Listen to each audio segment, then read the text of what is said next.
আর্মিদেরকে মেরে তিনি ক্ষমতায় আসলেন, আমাদের মুখ বন্ধ করে দিলেন, একের পর এক অফিসারদেরকে ফায়ার করা হলো, যারাই মুখ খুলছিল তাদের মেরে ফেলা হলো, অনেকগুলো কিলিং হয়েছে, আমি সেই কিলিং এর কথা আসছি, কিলিং করা হলো, তাদের মোরাল ব্রেক করে দেওয়া হলো এবং লুটপাটের রাজনীতি শুরু হলো, হাজার কোটি টাকা তারা পার করলেন। এই যে আজকে 15 বছর পরে এসে আমরা দেশের অবস্থা দেখছি, এটা আমাদের দেখতে হতো না যদি না আপনারা আমাদের ব্রাদার অফিসারদের সাথে গাদ্দারি না করতেন। স্যার আসসালামু আলাইকুম, দর্শক শুভেচ্ছা নিন, আপনাদের সবাইকে স্বাগত জানাচ্ছি আমি কনক সরোয়ার।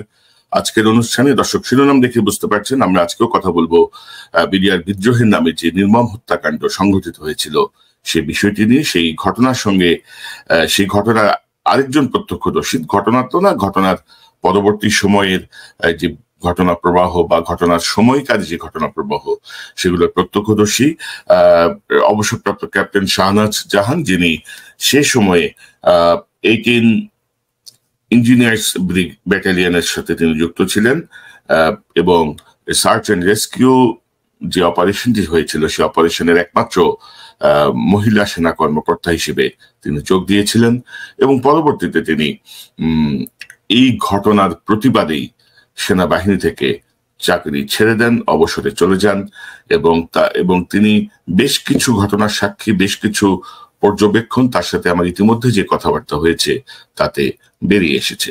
তো আজকে আমার অতিথি অবসরপ্রাপ্ত ক্যাপ্টেন শাহনাজ জাহান, তিনি 52 বিএমএ লং কোর্সে অংশ নিয়েছিলেন। তিনি চাকরি করেছেন খুব অল্প সময়, 2003 থেকে 2009, কিন্তু এর মধ্যে অনেক গুরুত্বপূর্ণ দায়িত্ব তিনি পালন করেছেন। ক্যাপ্টেন শাহনাজ, আপনাকে স্বাগত জানাচ্ছি আজকের অনুষ্ঠানে। ধন্যবাদ ডক্টর কনক সরোয়ার।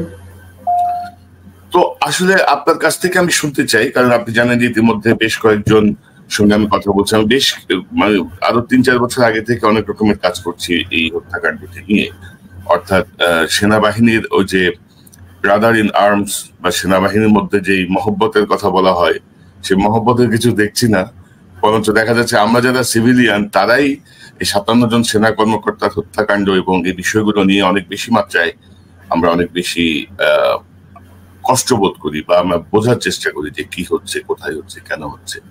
তো বর্তমান পরিবর্তিত পরিস্থিতিতে সাম্প্রতিক সময় মেজর সুমন বিস্তারিত বিবরণ দিয়েছেন, আপনিও ওই সময় ভেতরে ছিলেন এবং আপনার কি বক্তব্য ওই সময় বেশ আলোচিত হচ্ছিল।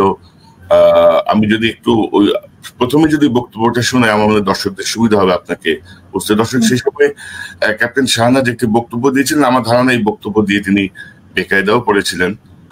তো ক্যাপ্টেন শাহনাজ, আমি তো আপনার কাছে শুনি, আপনারা গেলেন সেখানে, বিডিআর এর ঘটনা যখন শুরু হলো, কোথায় ছিলেন, আপনারা কি শুনলেন, কিভাবে গেলেন, কি হলো, জাস্ট আমি দর্শক আমি আপনার কাছ থেকে শুনবো। আমার কাছ থেকে শোনা, হ্যাঁ, আমারও সেই উদ্দেশ্য, যে কারণে আসলে আসা। দুইটা ছোট্ট কারেকশন দিব কারণ ভাই, একটা হচ্ছে যে আর্মির ভেতরে মানুষের আসলে মহব্বত আছে, প্রচন্ড প্রচন্ড রকম আছে, প্রচন্ড মানুষ কেঁদেছেন, কিভাবে মানুষ কেঁদেছেন সেটা আমার নিজের দেখা, এখন পর্যন্ত তাদের বুকে ভার বোধ হয়। কিন্তু আর্মি একটা ডিসিপ্লিন ফোর্স, আইএসপিআর এর মুখেই কথা বলতে হয়। তো সেই জায়গায় আমিও একটু কথা বলি, কাঁদবে হচ্ছে সাধারণ মানুষ, আমার মতো মানুষরা, অস্ত্র হাতের মানুষরা কেন কাঁদবে?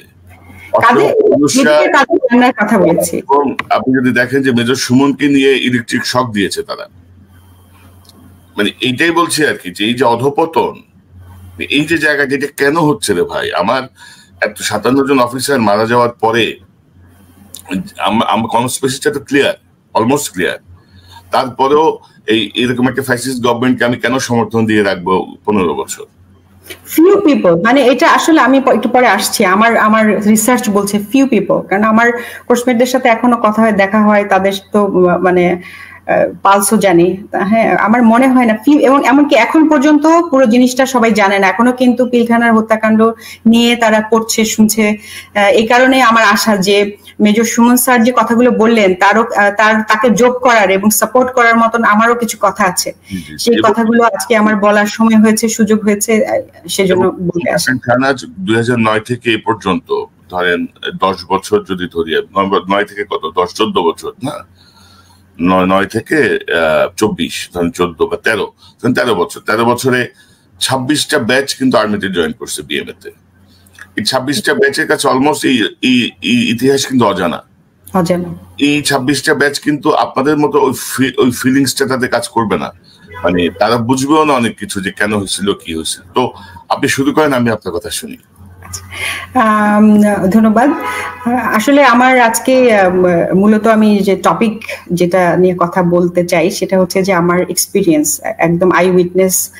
যেহেতু সার্চ অ্যান্ড রেস্কিউ অপারেশনের আগে তো কেউই মানে আর্মি থেকে আমরা তো আর কেউ ভেতরে ঢুকতে পারি নাই, রাজনৈতিক নেতারা অনেকেই ভেতরে ছিলেন শুনলাম মেজর সুমন স্যারের কাছে। কিন্তু আমার এক্সপিরিয়েন্সটা যখন আমি প্রথম ওই দিন মেজর সুমন স্যারের কথাগুলো শুনলাম, মনে ছিল যে নিজের চোখের সামনে প্রতিটা মুহূর্ত দেখতে পাচ্ছিলাম এবং প্রতিটা কথাই সত্যি এবং আমার এক্সপিরিয়েন্সের সাথে খাপে খাপ মিলে যাচ্ছে।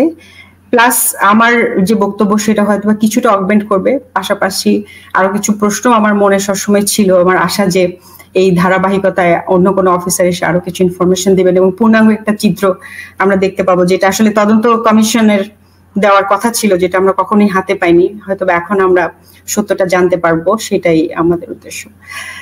সো যেদিন ঘটনাটা ঘটলো 24শে ফেব্রুয়ারি 2009, তখন আমি ঢাকা ক্যান্টনমেন্টে 14 স্বতন্ত্র ইঞ্জিনিয়ার ব্রিগেড, তার আন্ডারে 18 ইঞ্জিনিয়ার ব্যাটালিয়ন, সেখানকার স্টাফ অফিসার অ্যাডজুটেন্ট হিসেবে ছিলাম।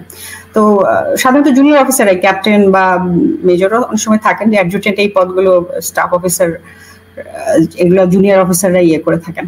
তো ওই দিনকার একটা বিশেষ উল্লেখযোগ্য ঘটনা। তার আগ পর্যন্ত মানে কোনো ক্লু নাই আমাদের কাছে, অ্যাটলিস্ট সেনাবাহিনীর কাছে, আমি আমার ইউনিটের কথা বলতে পারি, উই হ্যাড নো ক্লু যে এরকম কিছু হতে যাচ্ছে বা হবে। তো সেদিন সকাল 8টার সময় আমরা তো প্রথমে আমাদের পিটি হয়, পিটি হওয়ার পরে হচ্ছে আমাদের একটা পিরিয়ড ব্রেক থাকে, তারপরে হচ্ছে 8টায় আমাদের অফিস শুরু হয়ে যায়। তো আমি যখন অফিসে বসেছি 8:15 বা 8:20 দিকে আমার এমপি গেট, মানে যেখান দিয়ে হচ্ছে মেইন ইউনিট থেকে, মানে যে ইউনিটের এন্ট্রি পয়েন্ট আর কি, সেখানে সাদা পোশাকে দুইজন লোক, মানে আমাদের গেটটা দিয়ে ঢুকলেই 18 ইঞ্জিনিয়ার্স এর ডানে একটা পুকুর ছিল, ওই দিক দিয়ে নাকি লুকিয়ে মানে ঢোকার চেষ্টা করছিল ইউনিটে। তখন আমার এমপিরা তাকে ধরে ফেলার পর অনেকক্ষণ তাদেরকে জিজ্ঞাসাবাদ করা হচ্ছিল। প্রথমে ওরা কল দেয় অ্যাডজুটেন্টকে, মানে আমাকে কল দেয় যে স্যার এরকম দুজন সাদা পোশাকের লোক ধরেছে, এরা কারা। মানে এটা আসলে খুব আনলাইকলি, এবং ওরা অনেকক্ষণ ধরে বলেনি যে ওরা কারা। পরে আমি নিচে নেমে গেলাম, এমপি গেটে গেলাম। পরে আমি বললাম যে ভালো মতো জিজ্ঞাসাবাদ করো। আবার আসার পরে আরো 10 মিনিট পরে জানলাম যে তারা ডিজিএফআই লোক। ইট হ্যাপেন অন 8:15 বা 20-এ। ফার্স্ট ফায়ার শুরু হলো কত, 9টায় না? তো এটা পরে আমার কাছে মনে হয়েছে যে ওরা কি কিছু জানতো, ওরা কেন অত সকালবেলা 8টার সময়, পরে মনে হলো যে আচ্ছা এটা হয়তো বা একটা কাকতালীয় ঘটনা। কিন্তু আমি পরে অন্যান্য ইউনিটেও খবর নিয়েছি, সবার ইউনিটেই সকালবেলা ডিজিএফআই দু একজন করে লোক বসেছিল। তাদের কাজ কি ছিল, যে তোমাদের কাজ কি, যে স্যার আমাদের উপর আদেশ হচ্ছে যে যদি ইউনিটের ভিতরে কি কার্যক্রম হচ্ছে এটা রিপোর্ট করা, কারণ সেটা পরে জেনেছি আর কি। তো যাই হোক, 9টার একটু পরে আমার মনে আছে যে আমার সিনিয়র অফিসার ছিলেন মেজর মাহবুব স্যার খুব উত্তেজিত হয়ে আমাদের মাঝখানে যে একটা করিডোরের মতো আছে সিওর অফিস, ওইখানে মানে যে স্যার বিডিআর নাকি ফায়ার ওপেন হয়েছে এরকম বলছিলেন। কর্নেল মুজিব স্যার আমাকে ফোন দিচ্ছেন, মুজিব স্যারকে মনে হয় চিনতেন, ওনারা ফোন দিচ্ছেন, ওনারা বারবার জিজ্ঞেস করতেছেন তোমরা কখন আসবা, এরকম আর কি। আমরা বের হয়ে গেলাম সবাই, মানে কিছুক্ষণ ছুটাছুটি, তারপরে আমরা নিচে গেলাম। নিচে যে সবাই টেলিভিশন দেখছি আর কি, টেলিভিশন তখন দেখছি যে উত্তেজিত স্বরে বিভিন্ন গণমাধ্যম চারদিক থেকে বলছে ভেতরে কি হচ্ছে আমরা বুঝতে পারছি না, গোলাগুলির আওয়াজ পাওয়া যাচ্ছে। আমরা শুনেছি যে মানে খুবই আক্রমণাত্মক ভঙ্গিতে আসলে, হ্যাঁ, গণমাধ্যমগুলো বলছিলেন যে আসলে আমরা শুনেছি যে এই সেনাবাহিনীর অত্যাচারে সবাই অতিষ্ঠ, মানে সেখানে গুলির মতো। আজকে মনে হয় যে এগুলি কি সেখানে ছিল, হ্যাঁ, মানে এতটা আসলে নিউট্রালি বলতে পারতেন, কিন্তু এমন ভাবে আর্মিকে উপস্থাপন করা হচ্ছিল যে ডাল ভাতে টাকা দ্বারা মেরে খেয়ে ফেলেছেন, কিছু ইয়ার এসে এমন করে কথা বলছিল। ওই দিন সাদা কি ভেতরে মারা গেলেন নাকি গেলেন না সেটা আমরা জানতে পারলাম না। তবে এটা মনে আছে যে মেজর মাহবুব স্যারের কাছে এক অফিসার ফোন দিয়েছেন, স্যারকে নাকি তখন অলরেডি গুলি করে একটা মানে ইয়েতে, ওই যে আপনার ম্যান হলে তারা অলরেডি ঢুকিয়ে দিয়েছে, কিন্তু উনি তখন বেঁচে ছিলেন। উনি ভিতর থেকে কল দিয়েছেন, ভিতর থেকে, যে আমি কিন্তু এখনো বেঁচে আছি, ভিতরে আছি, তো তোমরা কি জানো যে কাউকে পাঠানো হচ্ছে কিনা। তখনও তার কিছুক্ষণ পরে উনি বলে স্যার আমরা তখন কোনো অর্ডার পাইনি, আমরা বুঝতেছি না আমরা কি করবো। তখনও উনি বেঁচে ছিলেন, তারপরে আর ওনার হদিশ পাওয়া যায়নি। পরে তো রাতের বেলা ওই যে কামরাঙ্গীর চর দিয়ে ওনাদের বডিগুলো বের হলো, যেগুলো সকালবেলা গুলি করে ওনারা ম্যান হলে করলেন। আরেকটা জিনিস আমার মনে আছে, আমাদের সিও কমান্ডিং অফিসার আগের যিনি মেহেদি স্যার আবার 7 দিন আগেই, মানে ঘটনার জাস্ট এই 7 দিন আগে ওনার পোস্টিং হয় বিডিআর পিলখানা হেডকোয়ার্টার। স্যার কেমন করে ছুটে বের হয়ে এসেছেন। স্যার এসে আমাদের ইউনিটে আসলেন, হাঁপাচ্ছিলেন। উনি বললেন যে আমি একটু দেরি করেছিলাম, মানে আমি মানে হয় না অনেকের দেরি হয়ে যায়, অনেক অফিসারের, মানে রেডি হতে ওনার দেরি হয়েছে। দেরি হয়ে উনি যখন মানে ইয়েতে উঠেছেন, জিপে উঠেছেন, তখন অলরেডি ফায়ার শুরু হয়েছে। তখন ওনার ডানার বসে স্যার এদিকে মনে হয় কোনো সমস্যা হচ্ছে, উনি পেছনে অন্য একটা গেট ছিল যেটা নিউ মার্কেটের দিকে মনে হয় প্রবলি, উনি ওইটা দিয়ে খুব দ্রুত বের হওয়ার চেষ্টা, তখনও কিছু মানে জওয়ান হয়তো গেটটা লাগাচ্ছে, এরকম অবস্থায় উনি জিপটা নিয়ে চলে আসছেন। এবং ওনার মুখেও আমরা শুনলাম যে ভেতরে এই অবস্থা, সবাই অবাক হয়ে দেখছিলাম। তো সারাদিন আমরা এর মধ্যে কি একজন বলো যে এনডিটিভি দাও, তো এনডিটিভি দাও, কি নাকি শোনা যাচ্ছে এখানে নাকি র আছে, হ্যাঁ র আছে, গতকালকে নাকি রয়ের লোকেরা ইয়ে করেছে, মানে ওই কথা কিন্তু আমরা ইউনিটে অলরেডি এগুলো নিয়ে কথাবার্তা হচ্ছে। অনেকে বলছে কি বলেন স্যার, কোথা থেকে কিসের রয়ের কথাবার্তা আবার আসছে, ফালতু কথা, এরকম কথাবার্তা হচ্ছে।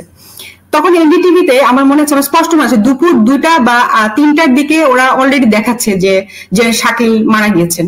আমরা কোনো গণমাধ্যম, সেনাবাহিনীর ভিতরে কেউ আমরা সন্ধ্যা 6টার আগে জানতে পারিনি, কনফার্মেশন হয়নি, কিন্তু এনডিটিভি তো দেখাচ্ছে। এবং মানে অনেক কিছু লাইভ, মানে কতজন মারা গিয়েছেন, মানে বেশ কারেক্ট ইনফরমেশন এনডিটিভি দেখাচ্ছিল। কার মাথা থেকে আসলো সেটা আমার মনে নাই যে এনডিটিভি কেন অন করতে হবে।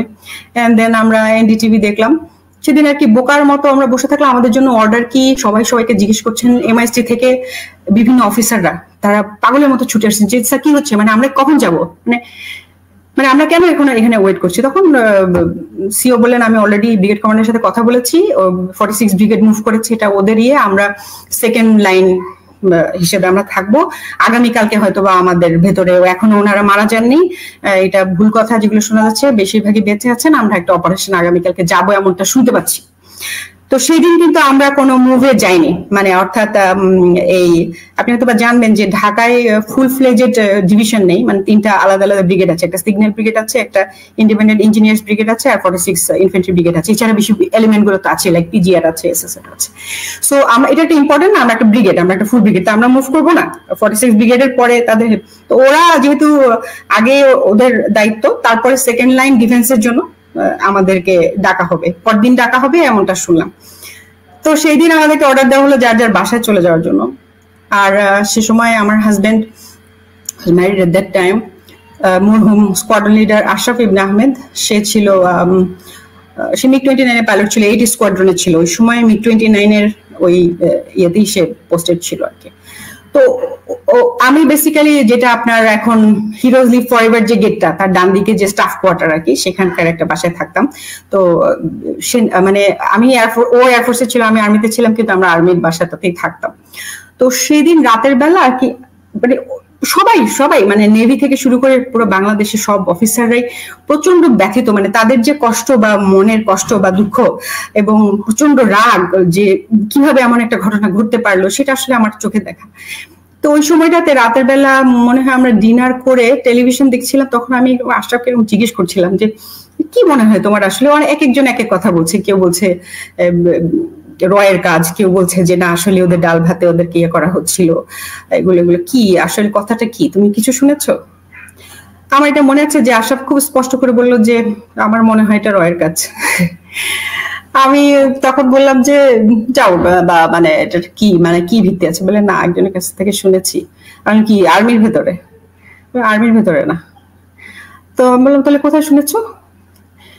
তো উনি একজন আত্মীয়ের নাম বললেন, সেটা আসলে ওনার এখনো ওনার সেফটি রক্ষার্থে আমি বলছি না, মানে উনি একজন সিভিলিয়ান এবং খুব ভালো প্রোগ্রামার, কম্পিউটার প্রোগ্রামার। উনি নাকি ওই দিন আশরাফকে ফোন দিয়েছে দুপুরের দিকে, ফোন করে বলেছে যে ভাই আমি তো মানে আমার মানে এটা মানে তাকে এটা শেয়ার করেছে, সেটা হলো যে সেই সময় নাকি ডিজিএফআই বেশ কিছু কম্পিউটার অপারেটর বা প্রোগ্রামারদেরকে হায়ার করেছিল এবং তারা একটা অপারেশন রুমে ছিল। মানে প্রথম যখন ফার্স্ট কিলিংটা হয়ে যায় সকাল 8টা 9 11টার মধ্যেই মানে বেশিরভাগ লোক মারা যায়, এরপর অনেকে অনেক জায়গায় ছড়িয়ে যায় এবং এটা ওরা আগে থেকেই জানতো যে এটা তো বিভিন্ন কোর্স ক্যাডার করা অফিসার না, কমান্ডো অফিসার আছেন, হ্যাঁ, কেউ কারো বাসায় লুকিয়েছিলেন, কেউ নাকি আমরা শুনেছি যে কবরস্থানের মধ্যে মাটি খুঁড়ে বসে নিজের যান বাঁচানোর চেষ্টা করছে, বিভিন্ন লুকিয়েছিলেন। এন্ড দে নিউ যে এখানে একটা লোককেও স্পেয়ার করা যাবে না, মানে সবাইকে মারতে হবে। তো সেটার জন্য ওনারা নিশ্চয়ই যে জায়গা থেকে ফোন করবেন হেল্প চাইবেন, দ্যাটস ফর শিওর। তো ওনারা যখন কল করছেন ওই কল নাম ইয়েটা ধরে তাদের জিআর বের করে দেওয়া ছিল এই প্রোগ্রামারদের কাজ। কিভাবে কি টেকনোলজি আমি জানি না, হ্যাঁ, কিন্তু আমি মনে করি না যে আশরাফ আমাকে মিথ্যা বলেছিল। এন্ড এবং তখন বললাম যে ওনারা কি মানে দেখেছেন যে কে ওনাদেরকে বলছে না, ওরা একটা ভয়েস শুনতে পেয়েছে শুধু, ওরা নাকি সবাই একসাথে বসেছিল। ওরা মানে যেই লোকটার একটা ইয়ে দেওয়া হচ্ছিল তখন মানে যে লোকটার মানে নাম বলা হচ্ছিল বা এর নাম্বার থেকে বা এই কল থেকে একটা ইনফরমেশন থেকে দিচ্ছিল, ওনারা জিআর বের করে দিচ্ছিলেন। তখন ওই সবগুলো জমান গিয়ে ঠিক ওই পয়েন্ট থেকে ওই লোকটাকে বের করে তাকে মারছিল। এরকম বর্ণনা পরবর্তীতেও আমি পরদিন যখন আমি সার্চ অ্যান্ড রেস্কিউ অপারেশনে যাই, যেহেতু আমি জিনিসটা 24 তারিখ রাতে শুনেছি, আমি নিজে পার্সোনালি ইনভেস্টিগেট করি, যেহেতু আমি শুনেছি মানে আসলে তখন কোনো কিছুই, যে এখন যেমন একটা অবস্থা গেল না কিছুদিন আগে, এটা গুজব তো এটা রাইট, তখন আমাদের অবস্থা তাই ছিল যে এটা বলেছে কিন্তু আসলে কি সত্যি নাকি আমাদেরকে বিভ্রান্ত করার জন্য বলেছে, এরকমটাও মনে হচ্ছিল।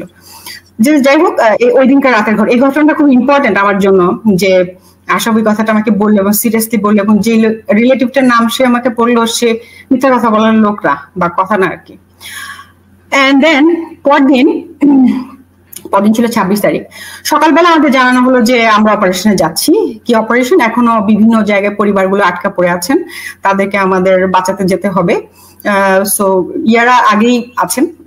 আমাদের প্রথম কাজ হবে আবাহনী মাঠে যাওয়া। আমরা এখান থেকে বিভিন্ন বাসে, লরিতে এবং জিপে করে আমাদের অলমোস্ট ফুল ব্যাটালিয়ন মানে যারা ওখানে প্রেজেন্ট ছিল তারা যাবেন, এবং ওখান থেকে মানে বিভিন্ন টিম গুলা ভাগ হয়ে কেমন করে অপারেশন করবেন সেরকম একটা ব্রিফও আমি পেলাম। আমার স্পষ্ট মনে আছে যে একটা সাদা কাগজে মেজর মাহবুব স্যার ছবি আঁকলেন যে স্যারের সাথে আমার যে টিমটা আমি যেভাবে কাজ করবো আর কি, সেটা হচ্ছে যে আমরা ঢুকে কোথ বা যেটা কি অস্ত্র যেখানে থাকে অস্ত্রাগার সেটার কন্ট্রোল নিব, সেখানে অ্যামিউনিশন ডাম থাকবে সেটার কন্ট্রোল নিব। আমাদের বেসিক্যালি এতটুকুই কাজ। এই ডানে কতটুকু রাস্তায় কতটুকু যেতে হবে, এর মধ্যে কেউ গুলি করলে কি করতে হবে। তো প্রথমে আমাদের প্রশ্ন আসলো যে সবার তো জ্যাকেট লাগবে, বুলেট প্রুফ জ্যাকেট লাগবে। তো ইঞ্জিনিয়ার্স ইউনিট গুলাতে আসলে এই ধরনের অবস্থার জন্য তো সেনাবাহিনী ঠিক প্রস্তুত থাকে না। আমাদের তো ফিল্ড ওয়ার্কের জন্য মানে এমনই একটা অ্যাবনর্মাল ঘটনা, এমন একটা আকাশ থেকে পড়া অদ্ভুত ঘটনা, আমাদের কাছে বুলেট প্রুফ জ্যাকেটও ছিল না। সেই জ্যাকেট অন্য ইয়ে থেকে আনানো হয়েছিল, ময়মনসিংহ থেকে মনে হয় দুপুর নাগাদ একটা ইউনিট থেকে খুব জরুরি ভিত্তিতে আনানো হয়েছিল। শুধু আমরা যারা অফিসার, যারা মানে রিয়েলি ভেতরে ঢুকবো তাদেরকে একটা করে বরাদ্দ দেওয়া হলো। সিও পড়লেন, সাদা পড়লেন, আমি পড়লাম। তো সেখানে প্রথমে আমাদেরকে এটা মনে আছে যে ব্রিগেডিয়ার ওয়াহিদ স্যার, কথার মাঝখানে আসলে একটু ব্যাক কথা বলি, এটা একটা আশ্চর্য কথা, আমি পরে এর জন্য বলে রাখছি যে আমাদের যতটুকু আমি জানি যে সিগন্যালসের ব্রিগেড কমান্ডার এবং আমাদের যে ব্রিগেড কমান্ডার দুজনই কিন্তু নতুন পোস্টেড ছিলেন। মানে এই ঘটনাগুলো একটু আশ্চর্য না, সবাই নতুন পোস্টিং। আমাদের যে সিও মেহেদি স্যার কোনো কথা নেই বার্তা নেই, এইভাবে সিওদের পোস্টিং হয় না। একদম 7 দিন আগে মানে আমরা কোনো টাইম পেলাম না, একদিনের মাঝখানে ব্রিগেডে পোস্টিং হয়ে চলে গেল। মানে এরকম অনেকগুলা পোস্টিং আমরা দেখেছি। তো এবং ওয়াহিদ স্যারকে আমার মনে হয়নি যে হি ইজ রিয়েলি মানে ইন পেইন, মানে ওনার ইয়ে ছিল, ওনার কোর্সমেটও ভেতরে ছিল, কিন্তু আমাদের তো জুনিয়র, আমাদের তো কোনো কোর্সমেট নাই। কিন্তু আমরা যেভাবে কান্না করছি, চিৎকার করছি, রেগে যাচ্ছি যে আমরা কেন এখনো ভেতরে ঢুকিনি, এটা আমরা আমাদের দেখিনি। আমি জানি না তার কারণ কি, কিন্তু উনি আমাদেরকে ডাকলেন, সবাইকে আমরা সবাই ফলো ইন করলাম। তুমি প্রথমে বললেন যে আল্লাহ যা করেন ভালোর জন্য করেন। তোমার এটা স্পষ্ট মনে আছে, আমার বলতে হবে, আসলে সত্যি কথা একটা না একটা পর সময় বলতেই হয়। এটা আমাদেরকে খুবই কষ্ট দিল, যেটা কেমন কথা, এটা ভালো হয়েছে, যেটা হয়েছে সেটা ভালো হয়েছে। হয়তো আমরা কিছু মিন করতে চাইছেন কিনা জানি না, কিন্তু আমরা এবং তোমরা ধৈর্য ধরো, তোমরা শান্ত হয়ে, এত বেশি উত্তেজিত হওয়ার কিছু নাই। এমআইএসটি অফিসার তোমাদেরকে কে আসতে বলেছে, তোমরা কেন আসছো, তোমাদের তো এখানে অ্যাটাচমেন্ট না, তোমরা কেন না স্যার আমরা আসছি, আমাদের এখন পড়াশোনা করার দরকার নেই, আমরা এখন এদেরকে ভাই বাচ্চাদের বাঁচাতে যেতে হবে। এটা কিসের আবার বিদ্রোহ, কি কথা এগুলো। তেমন কতগুলো জিনিসপত্র হলো আর কি। তারপরে ফাইনালি আমরা বাসে করে আবাহনী বাসে গেলাম। এই ভদ্রলোক এখন কোথায়, ওই ওয়াহিদ সাহেব কোথায় এখন? আমি আসলে জানি না। আমি গত 15 বছর ঠিক কোনো মানে কি এক অভিমান বা কি এক কষ্ট আমি জানি না, আমি কোনো খবরই নেইনি যে কে কোথায় আছেন। কারো পেছনে লাগতে যায়নি, কোনো কিছু করতে চাইনি, কারণ মানে আমাদের এটা ছিল যে আমরা হেরে গেছি, আমরা কাউকে বাঁচাতে পারি নাই, সবাই মারা গেছেন অ্যাবসলিউটলি। ধরে ধরে যারা বাঁচার কথা ছিল, যারা ট্যাঙ্কি নিচে চলে গেছেন তাদেরকে ধরে মারতে হলো। মানে ফেলিয়ারের তো একটা সীমা থাকা দরকার। এটা মানে ফেলিয়ার অ্যাবসলিউটলি, মানে in fact they died in our custody. The truth is আমরা কর্ডন করেছিলাম, ভেতরে কিলিং হলো, আমাদেরকে ভুল ইনফরমেশন দেওয়া হলো যে আদেশের জন্য অপেক্ষা করো। কোন সিভিলিয়ান আশেপাশে থাকা আমার কাছে তাই মনে হয়েছে, মানে লাস্ট টাইম মনে হচ্ছে যে sir they died in our custody. আমরা চারদিকে 2 কিলোমিটার দূরে যে বললেন সুমন স্যার, তাদেরকে অর্ডার দেওয়া হলো যে 2 কিলোমিটার দূরে তোমরা চারদিকে কর্ডন করে রাখো, সমস্ত সিভিলিয়ানদেরকে ওখান থেকে সরিয়ে ফেলা হলো। কেউ ভিডিও করবে, ছবি করবে, তার কোনো উপায় থাকলো না। এই লোকগুলো অসহায়ের মতো মারা পড়লো। তো আচ্ছা, এটা হয়তো বা আমি মানে ওয়াহিদ স্যারের বিষয়টা যে এই জন্যই আসলো যে স্যারকে আমরা ওরকম কষ্ট পেতে দেখিনি। পরবর্তীতে আমি যখন চাকরি ছেড়ে দিই, আমি ওনার ইন্টারভিউতে গিয়েছিলাম এবং এই বিষয়ে ওনাকে কিছু কথা বলি যে আপনার এক্সপ্রেশন বা ইয়েটা আমার কাছে ভালো লাগেনি, সেটা আমি ওনাকে বলেছিলাম। তো তারপর আমরা আমি গল্পটাতে আসি, আপনি হয়তো ফেসবুকে আমার সেই পোস্টটা পড়ে থাকবেন যে 26 তারিখে কি হলো, যে সারাদিন আমরা আবাহনী মাঠে বসে আছি। আমি একটু পরপরই স্যারদেরকে জিজ্ঞেস করছি যে স্যার আমরা কখন ঢুকবো বা কখন মানে অপারেশন শুরু হবে। দুপুর গড়িয়ে যাচ্ছে, রাত, এর মধ্যে শুনলাম ট্যাঙ্ক আসছে। একটু পরে কয়েকজন অফিসার হাসতে হাসতে বললো যে ট্যাঙ্ক আসছে, কিন্তু ট্যাঙ্কের সাথে তো গোলা আসে নাই। বুঝছো না, সব তো সিনেমা দেখানো হচ্ছে। মানে মানুষজন বুঝে ফেলেছে আর কি, মানুষজন তো আসলে 2 এ 4 মেলানো সম্ভব। মানে এটা যে একটা আমাদের যে অর্ডার তার আসবে না আমরা বুঝে ফেলছি। আর আগের দিনে আসলে মানুষ সবাই প্রায় মারা গেছে। তো ভিতরে তো পরিবার আছে, আমরা তো ঢুকবো, তাদেরকে তো বের করতে হবে। মানে এমন একটা অবস্থার মধ্যে বিকাল 5টা বেজে গেল। তখন আমরা শুনলাম যে স্বরাষ্ট্রমন্ত্রী সারা খাতুন, জাহাঙ্গীর কবির নানক, আমি যেটা শুনেছি আর কি, যে ওনারা নাকি ভেতরে যাচ্ছেন, ইনক্লুডিং সাম আদার রাজনৈতিক ব্যক্তিত্ববর্গ, তারা বিডিআর এর ইয়াদের সাথে কথা বলবেন, জওয়ানদের সাথে কথা বলবেন। এবং তারা কথা বলেছেন, গিয়ে নাকি বলেছেন তোমরা আমার সন্তান, তোমরা কথা শোনো, এরকম বলেছে। মানে এরকম কথা বলি আমরা শুনছি। আমাদের এই সময় প্রশ্ন ছিল যে আমরা কি তাহলে আপনার সন্তান না? এভাবে সেনাবাহিনীর যে অফিসার, আমরাও তো আপনার সন্তান, স্বরাষ্ট্রমন্ত্রী সবাই সন্তান, যদি উনি ওইভাবে বলতে চান। এরকম নাকি উনি বলেছেন এবং এটা একটা পলিটিক্যাল সলভের দিকে যাচ্ছে। So we are not suppose two and allowed to enter. যদিও আমরা অ্যাটলিস্ট আমাদের ইউনিটে আমরা তো সবাই অস্ত্র, অ্যামিনিশন, এতগুলো তাজা অফিসার সবাই রেডি ছিলাম, সবাই প্রচন্ড ক্ষিপ্ত ছিল, কিন্তু সবার মাথাও ঠান্ডা ছিল যে আমাদের কাজ হবে ভেতরে যে ওনাদেরকে বের করা। মানে এটা তো খুব কঠিন অপারেশন না, ইনফ্যাক্ট 3টা ব্রিগেডের জন্য এমন কোনো কঠিন কিছু না, কিন্তু সেই অর্ডার আমরা পেলাম না।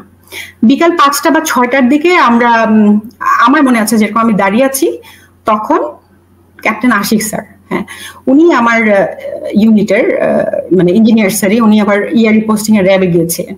তো স্যার ওই হাজারিবাগের ওখান থেকে কিছু যে পালিয়ে বিকাল 5টা 5:30, ওই সময় তো 5:30 দিকে, মানে হ্যাঁ রাইট, ফেব্রুয়ারিতে, তখন মানে মাগরিবের ওয়াক্ত, সন্ধ্যা হয়ে গেছে। তখন আমি কিছু গাড়িতে করে কিছু নিয়ে আসলেন, মানে বেশ কিছু 2-3টা পিক আপে করে বেশ কিছু ধরে নিয়ে আসলেন, ওই যে যারা পালিয়ে যাচ্ছিল ওয়ালটপকে হাজারিবাগের সাইড থেকে। তো সেই সময় এরকম উনি এসে ঢুকেছেন, আমি এখানে দাঁড়িয়ে আছি, আমি দেখতে পাচ্ছি যে মানে আমরা এখানে সব উত্তেজিত, ওখানে অস্থিরভাবে হাঁটাহাঁটি করছি। 2জন সিনিয়র অফিসার 2টা কেমিস্টুলে এই আমাদের সামনেই চুপ করে মানে বসে নিয়ে গল্প করছেন, খুবই কাম, ওনারা খুবই শান্ত, ওনার সিনিয়র কেউ হবে। আমি তো অনেক জুনিয়র একটা অফিসার, আমি তো ওনাকে চিনি না ওনাদেরকে। তো আমি পাশে আরেকজন সিনিয়র স্যারকে বললাম, প্রবাবলি সালেহ স্যারকে জিজ্ঞেস করেছিলাম যে স্যার আপনি কি জানেন যে এই 2জন অফিসার কারা? উনি বললেন যে উনি হচ্ছে ডিজিএফআই, উনি হচ্ছেন DGNSI। মানে দ্যাটস হাউ আই নো, যে কেন আমি ওনাদের তো চিনি না, 1 নম্বর। আর 2 নম্বর হচ্ছে যে সেটা অন্ধকার ছিল, তো ওনারা তো সিনিয়র অফিসার নিশ্চয়ই ওনারা ছিলেন, আমাদের বড় কথা। তো তখন যাকে ডিজিএফআই বলছিলেন ওই স্যার উঠে এসে খুব আশিক স্যারকে বকা দিলেন যে তোমাকে কে বলছে এদেরকে ধরে নিয়ে আসতে, তোমার অর্ডার ছিল যে তুমি ওদের ধরে নিয়ে আসছো? আশিক স্যার আমার লাইক, এটা অর্ডারে কি আছে, এরা পালিয়ে যাচ্ছে স্যার। আমরা তখন জানতাম না যে ওই যে নাটকীয় ভাবে বৈদ্যুতিক কানেকশন তখন খুলে দেওয়া হয়। হ্যাঁ, বেসিক্যালি তাদের কি কথা হয় রাজনৈতিক ব্যক্তিদের, যে তোমরা পালিয়ে যাবে, তোমাদের পালিয়ে যাওয়ার ফ্রি অ্যাক্সেস দেওয়া হবে, right, you just get out of, মানে ওনারা বললেও প্রবলেম কথাবার্তা।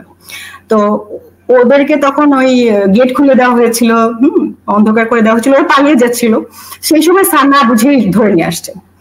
তো ধরে নিয়ে আসছেন, এখন ওটা একটা এবং এদের মধ্যে কিন্তু কিলারও থাকতে পারে, মানে এরা কিন্তু উইটনেস, আই উইটনেস ছিল, এটা আমার মনে আছে। তখন আমাকে কি করা হবে বোঝা যাচ্ছিল না। শেষে আমার সিইও ছিলেন না, অন্য একজন অফিসার, আমার সিনিয়র অফিসার, সেটা এখন ঠিক মনে পড়ছে না, মানে স্যার, মানে আমি জানতে পারলাম যেটা আমাদের উপরে দায়িত্ব দেওয়া হয়েছে কি, যে আশিক স্যারের কাছ থেকে ওই এগুলোকে, বন্দিগুলোকে, মানে এদেরকে, প্রিজনারদেরকে বুঝে নিয়ে তাদের ব্যাগগুলো চেক করে ওখানে মানে কোনো মেটাল টাইপের কিছু আছে কিনা, কারণ যদি মেটাল টাইপের ওগুলো দিতে পরে নাইফ বানাতে পারে বা ওইরকম জিনিস ছাড়া ওইটা চেক করে করে ওদের ব্যাগগুলো দিয়ে ওদেরকে একটা পুলিশের ভ্যান আনা হলো, নীল কালারের ওই যে বড় যে পুলিশের বাসগুলোর মতো, ওই বাসে ওদেরকে তুলে দেওয়া হবে। অনেক মানে আমার মনে আছে যে 25-30 জন তো হবে। তো এরকম আমার রানার ছিল আনোয়ার, ওদেরকে আমি লাইন ধরে দাঁড় করালাম। তো তখন আমরা ক্ষিপ্ত, মানে আমরা কার উপরে রাগ ঝাড়বো। এক স্যার এরকম বলছিলেন যে তোদের গিয়ে মেরে ফেলবো, তোরা আমার ভাইকে মারছিস, এরকমও বলেছে। ওইখানকার কিছু হবে, বাকি ওদেরকে সরে নিয়েছে, এই তুমি সরে আসো, তোমার মাথা গরম হয়ে গেছে, সবার হাতে এখন অ্যামুনিশন। তো আমি কাছে থেকে একজনকে জিজ্ঞেস করেছিলাম যে তোমরা কি আসলেই মারছো স্যারদেরকে? তো সে আমার দিকে ঠান্ডা চোখে তাকায় বললো, স্যার আমরা কেউ কেউ নিজে মারছি, কেউ কেউ আমরা মারি নাই, আমাদেরকে বলছে যে এরকম সেরকম শুনছি। আমি বললাম তোমরা ডেড বডি গুলো দেখছো, ভেতরে কতগুলো ডেড বডি আছে? ওই স্যার অনেক ক্লাস স্যার। মানে ওর কথা শুনে আমার মনে হচ্ছিল না যে ও ওরকম ক্ষিপ্ত বা ওরকম একটা বিদ্রোহী বা ওকে ঘৃণা করে। মানে ব্যাপারটা হলো সে একটা পরিস্থিতির শিকার আর কি, অনেকে করছে স্যার, অনেকে করে নাই। বডি আমাদেরকে যেখানে যেখানে ওদেরকে সরাতে বলছে, তোমরা বডিগুলো করে স্যার আছে, স্যার রুমে রুমে আছে, রুমে রুমে রাখা আছে। মানে মানে ওরা সবাই একটা ভাব দিচ্ছিল যে আমরা জানি না যে মানে কি আমাদেরকে অর্ডার দিচ্ছিল, সবার তো মুখ ঢাকা ছিল, আমাদেরকে যেরকম বলছে আমরা করছি স্যার, এরকম একটা ব্যাপার ছিল। তো হারবার আমি একটু দূরে বসেছিলাম, ক্যাম্পস্টুলে বসেছিলাম, আনোয়ার বেসিক্যালি ওদের ব্যাগটা চেক করছিল, দূর থেকে দেখাচ্ছিল। তো ওদের ওই একটা দুটো আমি গিয়ে দেখেছি, একটু লাইটও একটু কম ছিল। তো আমি দেখলাম যে অনেক শাড়ি, সবার ব্যাগের মধ্যে শাড়ি, 4-5টা করে। ট্রাস্ট মি, মানে হচ্ছে কি তখন আমাদের ব্রেন এমনই উত্তেজিত ছিল, ওগুলা যে ওরা লুট করে নিয়ে যাচ্ছে এটা আমার মাথায় নাই। তো আমি বললাম তোমার ব্যাগে এতগুলো শাড়ি কেন? সে বলে স্যার আমি এই ওয়াইফের জন্য নিয়ে যাচ্ছিলাম, মানে ছুটির জন্য, আমার ছুটির দিন নেওয়ার কথা ছিল, এখন যখন পালাইছি তখন ওগুলো নিয়ে বেরোইছি। তো প্রায় সবারই হাতে, এবং কয়েকটা জুয়েলারিও ছিল। জুয়েলারি খুব বেশি ছিল না, খুবই কম ছিল আমার যতটুকু মনে আছে। এবং আমি ইয়ে বলতেছিল যে মানে কি করবো স্যার এগুলো? আমি সব একসাথে করো, করে তাড়াতাড়ি ওদেরকে উঠাও। তো ওই জিনিসগুলা ওই ব্যাগের মধ্যে করে আনোয়ারকে আমি বললাম যে স্যার এগুলি কি করবো? আমরা ওখানে ফেলো, আগে এদেরকে উঠাও, এখন আমার সময় নেই, সন্ধ্যাও হয়ে যাচ্ছে, আমরা এখনো বুঝতে পারছি না যে কি হবে। আবার যদি তাও না হয় সেক্ষেত্রে আমাদের ব্যাক করতে হবে যার ইয়েতে, ইউনিটে। তো ওদেরকে আমরা তুলে দিলাম। তো ওই কথাটা আমি লিখলাম যে ওই দিন যে গণভবনে আমাদের এক্স মিনিস্টার শেখ হাসিনার শাড়ি মানুষজন নিয়ে যাচ্ছিল, যে মানুষেরা আমাদেরকে বলেছিল যে না এদের ওরা বিডিআর মানুষ ভাই ভাই, তারপরে এরা আসলে জালিমিয়া করেছে, তারাই কিন্তু এই হত্যার প্রতিশোধ তারাই নিল। আলটিমেটলি তাই হলো না, 15 বছর পরে মানুষের হাতে ওনার সকল আসলে সময় দেখেন, আপনি খেয়াল করে দেখেন কেমন করে প্রতিশোধটা নেয়। এই শাড়ি নিয়ে সবাই ছবি দিল, সেই শাড়িগুলো দেখে আমি আর কি ইমোশনাল একটা পোস্ট দিয়েছিলাম যে সময় কেমন করে ফেরত আসে। আমার সেই শাড়িগুলির কথা মনে পড়লো যে এইভাবে ঠিক বিডিআরের শাড়িগুলো নিয়ে গেছে, উনি আমাদের না করলেন, আমরা যেতে পারলাম না, ভাবিদের বাঁচাতে পারলাম না। হ্যাঁ, আর আজকে ওনার নিজের শাড়ি মানুষজন নিয়ে যাচ্ছে, জিনিসটা খুবই খারাপ হয়েছে, এটা ইয়ে করার মতো না। কিন্তু ওই যে অ্যাজ আই সেড যে হিস্ট্রি আমাদের মনের মতো নরম না, সে খুবই কঠিন। এন্ড ওই দিন রাতে আর আমরা ঢুকতে পারলাম না, অনেক মহড়া হলো, ট্যাঙ্ক আসলো, আমরা ছিলাম প্রেজেন্ট, কিছুই হলো না। সবকিছুই আসলে ভেতরে আগে থেকে প্রি প্ল্যান, ভিতরে সবকিছু হচ্ছিল, যেগুলো আমরা পরে জেনেছি। তারপর দিন ওই দিন রাতের বেলা আমাদের যখন মানে ডিউটি ডিস্ট্রিবিউশন করা হয় আর কি, কমান্ডিং অফিসার কর্নেল মাহফুজ ছিলেন, তা আমাকে প্রথম ডিউটি দেওয়া হলো যে ভাবিরা যারা বের হবেন বা বের হয়েছেন, ওই দিন সন্ধ্যা থেকে তো মনে হয় ওনারা বের হতে শুরু করলেন, ওনাদেরকে আর কি রিহ্যাবিলিটেশন, মানে ওনাদেরকে সঠিক জায়গায় নিয়ে যাওয়া, ওনাদেরকে সান্ত্বনা দেওয়া, এই ডিউটি। তা আমি বললাম স্যার এই ডিউটি করবো না স্যার, মানুষকে আমরা মরতে দিলাম। এইটা সবাই বলেছে, আমি আজকে না, সমস্ত অফিসার বলেছে স্যার নিজের চোখে নিজেরা বাইরে দাঁড়িয়ে থেকে নিজের ভাইকে মরতে দিলাম, এখন আমি তাকে সান্ত্বনা দিতে যাব? এই কাজ করতে পারবো না স্যার, অন্য কাজ থাকলে দেন, আমি করবো না। আমি মহিলা দেখে করতে যাবো? তাহলে বলে তাহলে কি আছে, ওই যে সার্চ এন্ড রেস্কিউ টিম যাচ্ছে একটা, ওইটাতে যাও, ওইটাতে তোমার ওই যে 46 ব্রিগেড মেয়ে করবে, আমাদের কিছু কম্পোনেন্ট দেওয়া হবে, তাহলে তুমি মাহবুব আর কয়েকটা সৈনিক এটাতে। স্যার আগে গেছেন সকালবেলা, তো পরদিন সকালবেলা স্যার আগে স্যারের অ্যাডভান্স টিম নিয়ে চলে গেছেন, আমি কি কারণে পরে গেছে আমার মনে নাই। তা আমি প্রথম গেলাম, ভেতরে ঢুকলাম, ঢুকার সময় একটা ঘটনা মনে আছে। ঢুকার আগে আমি দেখলাম ঠিক আমি পিক আপে যাচ্ছিলাম, মানে পেছনে আমাদের অস্ত্র সহ এবং এই কি বলে মাইন্ড সুইপিং এর আমাদের কিছু আছে, যন্ত্র আছে, সেগুলা কি মনে করে আমরা নিয়েছি। আমি সামনে বসা, সামনে একটা খুব ঝাঁ চকচকে কালো গাড়ি, মানে খুব দামি গাড়ি, ওরকম গাড়ি দেখা যায় না, একটা গাড়ি আমার ঠিক সামনে যাচ্ছে আর কি, বড় বেশ মানে বড় একটা গাড়ি। তা আমি আমার গাড়িটা ঢোকার সময় এমপি কে জিজ্ঞেস করছি যে গাড়িটা গেল এটা কার গাড়ি, তো ওরা বললো যে এটা স্যার এফবিআই গাড়ি, এফবিআই আসছে। So that's why I know যে এফবিআই অলসো এন্টার্ড, যদিও আমরা এফবিআই কাছ থেকে বা কোনো জায়গা থেকে এখন পর্যন্ত কোনো তদন্ত রিপোর্ট পরে কখনোই আর পাইনি, বাট এটা শেখ হাসিনা বলেছেন যে আমরা প্রয়োজনে এফবিআই কে নিয়ে আসবো এই আর মামলার করার জন্য আর কি, তদন্ত করার জন্য। সো দেখে মানে এটা আমার চোখের সামনে দেখা, এবং আমি একটু মানে আকৃষ্ট হয়ে, আমরা একটা মিলিটারি অফিসার, আমাদের এফবিআই সিআইএ সম্পর্কে অনেক সিনেমা দেখা থাকে, আমি একটু খেয়ালও করেছি যে ওনারা আসলে কি করছেন। ওনারা আসলে মনে হয় দুজন লোক, ওনার একটু ডানে বামে কি দেখলেন, মানে খুব একটা অ্যাক্টিভ না কি, খুব অল্প সময় তারা ছিলেন, আমার মনে হয় ঘন্টা খানেক হবে না, একটা চক্কর দিয়ে ওনারা চলে যান। আচ্ছা, পরে ঢুকে আমি ব্যারাকে গেলাম, যেখানে আমাদের একটা ব্যারাকের মধ্যে 3 বা 4 তলায়, মানে বিজের সৈনিকদের ব্যারাকে স্যার বসে। এগুলো ইম্পর্টেন্ট, আমি কিছু ইনফরমেশন আপনাকে দিব। আমি তো আগেই শুনেছি যে আমার মাথায় একটা প্রি কনসেপ্ট ছিল যে এরকম হতেও পারে। তা আমি ওখানে মাহবুব স্যার বসে আছেন, তা আমি স্যারকে বলছি যে স্যার অর্ডার কি স্যার, বলেন, যেভাবে বলবেন সেভাবে করবো। তো স্যার মনে হলো যে আগে, উনি তো আমার আগে আসছেন, উনি আগেই খোঁজ খবর পেয়েছেন, যাও দেখো কিছু খুঁজে পাও কিনা। এগুলা তো যেসব কথাবার্তা শুনছি বাইরের লোক আসছিল মনে হয় ভেতরে। আমি বাইরের লোক আসছিল মানে বুঝছে যে কারা নাকি কালকে রাত্রেবেলা ওরা ঢুকেছিল ওই সময় যখন কিলিংটা হয়, এরা নাকি কারা নাকি কালকে একটা গাড়ি দিয়ে এই বিকালের দিকে বের হয়ে যায় সন্ধ্যায়, মানে কি 26 তারিখ রাতে, মানে যেদিন আবাহনীর ঘটনা, হ্যাঁ ওই দিন ওরা বের হয়ে যায়। তারপরে কোথায় নাকি একটা প্লেন 2 ঘন্টা লেট করছে, এগুলা মানে বিডিআর সৈনিকরা বলা বলি করছে, একজন দুজন না, এদের সেটাই ওই মুসলমান স্যার বলতেছে, শত শত লোক বলা বলি করছে, এমনই ওপেন সিক্রেট। তো এই জিনিস বলা যাবে না কেন, শত শত মানুষ বলা বলি করছে, তাদের চোখের সামনে ঘটনা ঘটেছে। তারপরে ওরা নাকি কোথাও চলে গেছে, দেরি হয়ে গেছে। তা বললাম তাহলে কি স্যার এরা কি, তাহলে কি মানে বিদ্রোহ না, এরা মানে নাই, বাইরে থেকে কেউ সে মারছে। উনি বলছে কিছুটা তো সেরকমই মনে হচ্ছে, মেইন যাদেরকে মানে মারামারি এটা ওরা করছে, বাকিদের মনে হয় মুখে দেখে নাই, কন্ট্রোল করছে এরকম। মানে মনে হচ্ছিল যে খুব হতাশ বিষয়টা নিয়ে, যে এমন একটা জিনিস উনি শুনেছেন। আমি স্যারকে বললাম আচ্ছা স্যার এই আপনি কি জানেন যে এখানকার ওই বাই দ্য ওয়ে ওই মোবাইলের যে কথা বলার বিষয়টা, যে এটা দিয়ে জিআর বের করা যায়, আমি এখন পর্যন্ত এই টেকনোলজির বিষয়টা জানি না, ওইটা যদি করতে হয় তাহলে আগে থেকে টাওয়ারে বা ইয়েতে কোনো একটা মেশিন থাকতে হয় সার্টেন, ধরেন আপনার আমার ধারণা জিপির বা সিটিসেল যার যেটা প্রত্যেকেরই একটা না একটা ওইটা খুব এক্সপেন্সিভ একটা মেশিন থাকতে হবে, ওইটা ছাড়া ওই জিআরটা বের করা যায় না। তো এরকম কোনো কিছু সেট করা হয়েছে কিনা এখানকার টাওয়ার গুলোতে, এরকম কিছু জানেন? মানে আমার প্রশ্নটার কারণ হচ্ছে যে আমি যে আগে থেকে আশাবাদ থেকে শুনেছি এই কারণে। তারপর আমি কিছু সৈনিকদেরকে ডাকাডাকি করলেন, আমি কিছু সৈনিককে জিজ্ঞেস করলাম, মনে হয় বললেন হ্যাঁ স্যার এরকম একটা জিনিস তো শুনছি স্যার, ওই যে বাইরে থেকে এই তোরা শুনছিস না যে এরকম আসলো ওরকম কাজ করলো, এরকম কি তোরা বলেছে যে এরকম নাকি লাগানো হচ্ছে, আসলে এটা সত্যি? আমার যেটা শোনা আর কি সেটা বলছে। স্যার যেমন কিছু কিছু জিনিস বললেন না যে ওনারা এসে এরকম শুনলেন এরকম বললেন, আমার যেটা শোনা মানে তখন ওই ওরা যারা জানে না তারা আবার আরো কয়েকজনকে জিজ্ঞেস করলো যে কেউ কি ওরকম দেখেছে কিনা, এবং তারা বললো হ্যাঁ স্যার ঠিক তো, এরকম তো কয়েকদিন আগে আসছিল এরকম লোকজন এসে কি লাগাইছে এরকম একটা যন্ত্রের মতো। তারপর আমরা বেরোলাম আমাদের টিম নিয়ে। আমার মনে আছে, আমার মনে হয় ব্রিগেডিয়ার হাকিম স্যার সাথে আমার দেখা হয়েছিল, স্যার হয়তো আমার কথা মনে রাখতে পেরেছেন কিনা জানি না। তা আমরা বের হয়ে আসলে ভেতরে কোনো কন্ট্রোল নাই, কোনো কিছু নাই। স্যার বললেন যে এরকম আলামত দেখো, কারো বডি পাও কিনা পাও কিনা, ম্যাক্সিমাম মানে হয়ে গেছে অলরেডি, হয়ে গেছে, খোঁজাখুঁজি করা হচ্ছে, রিকভার করা হয়ে গেছে।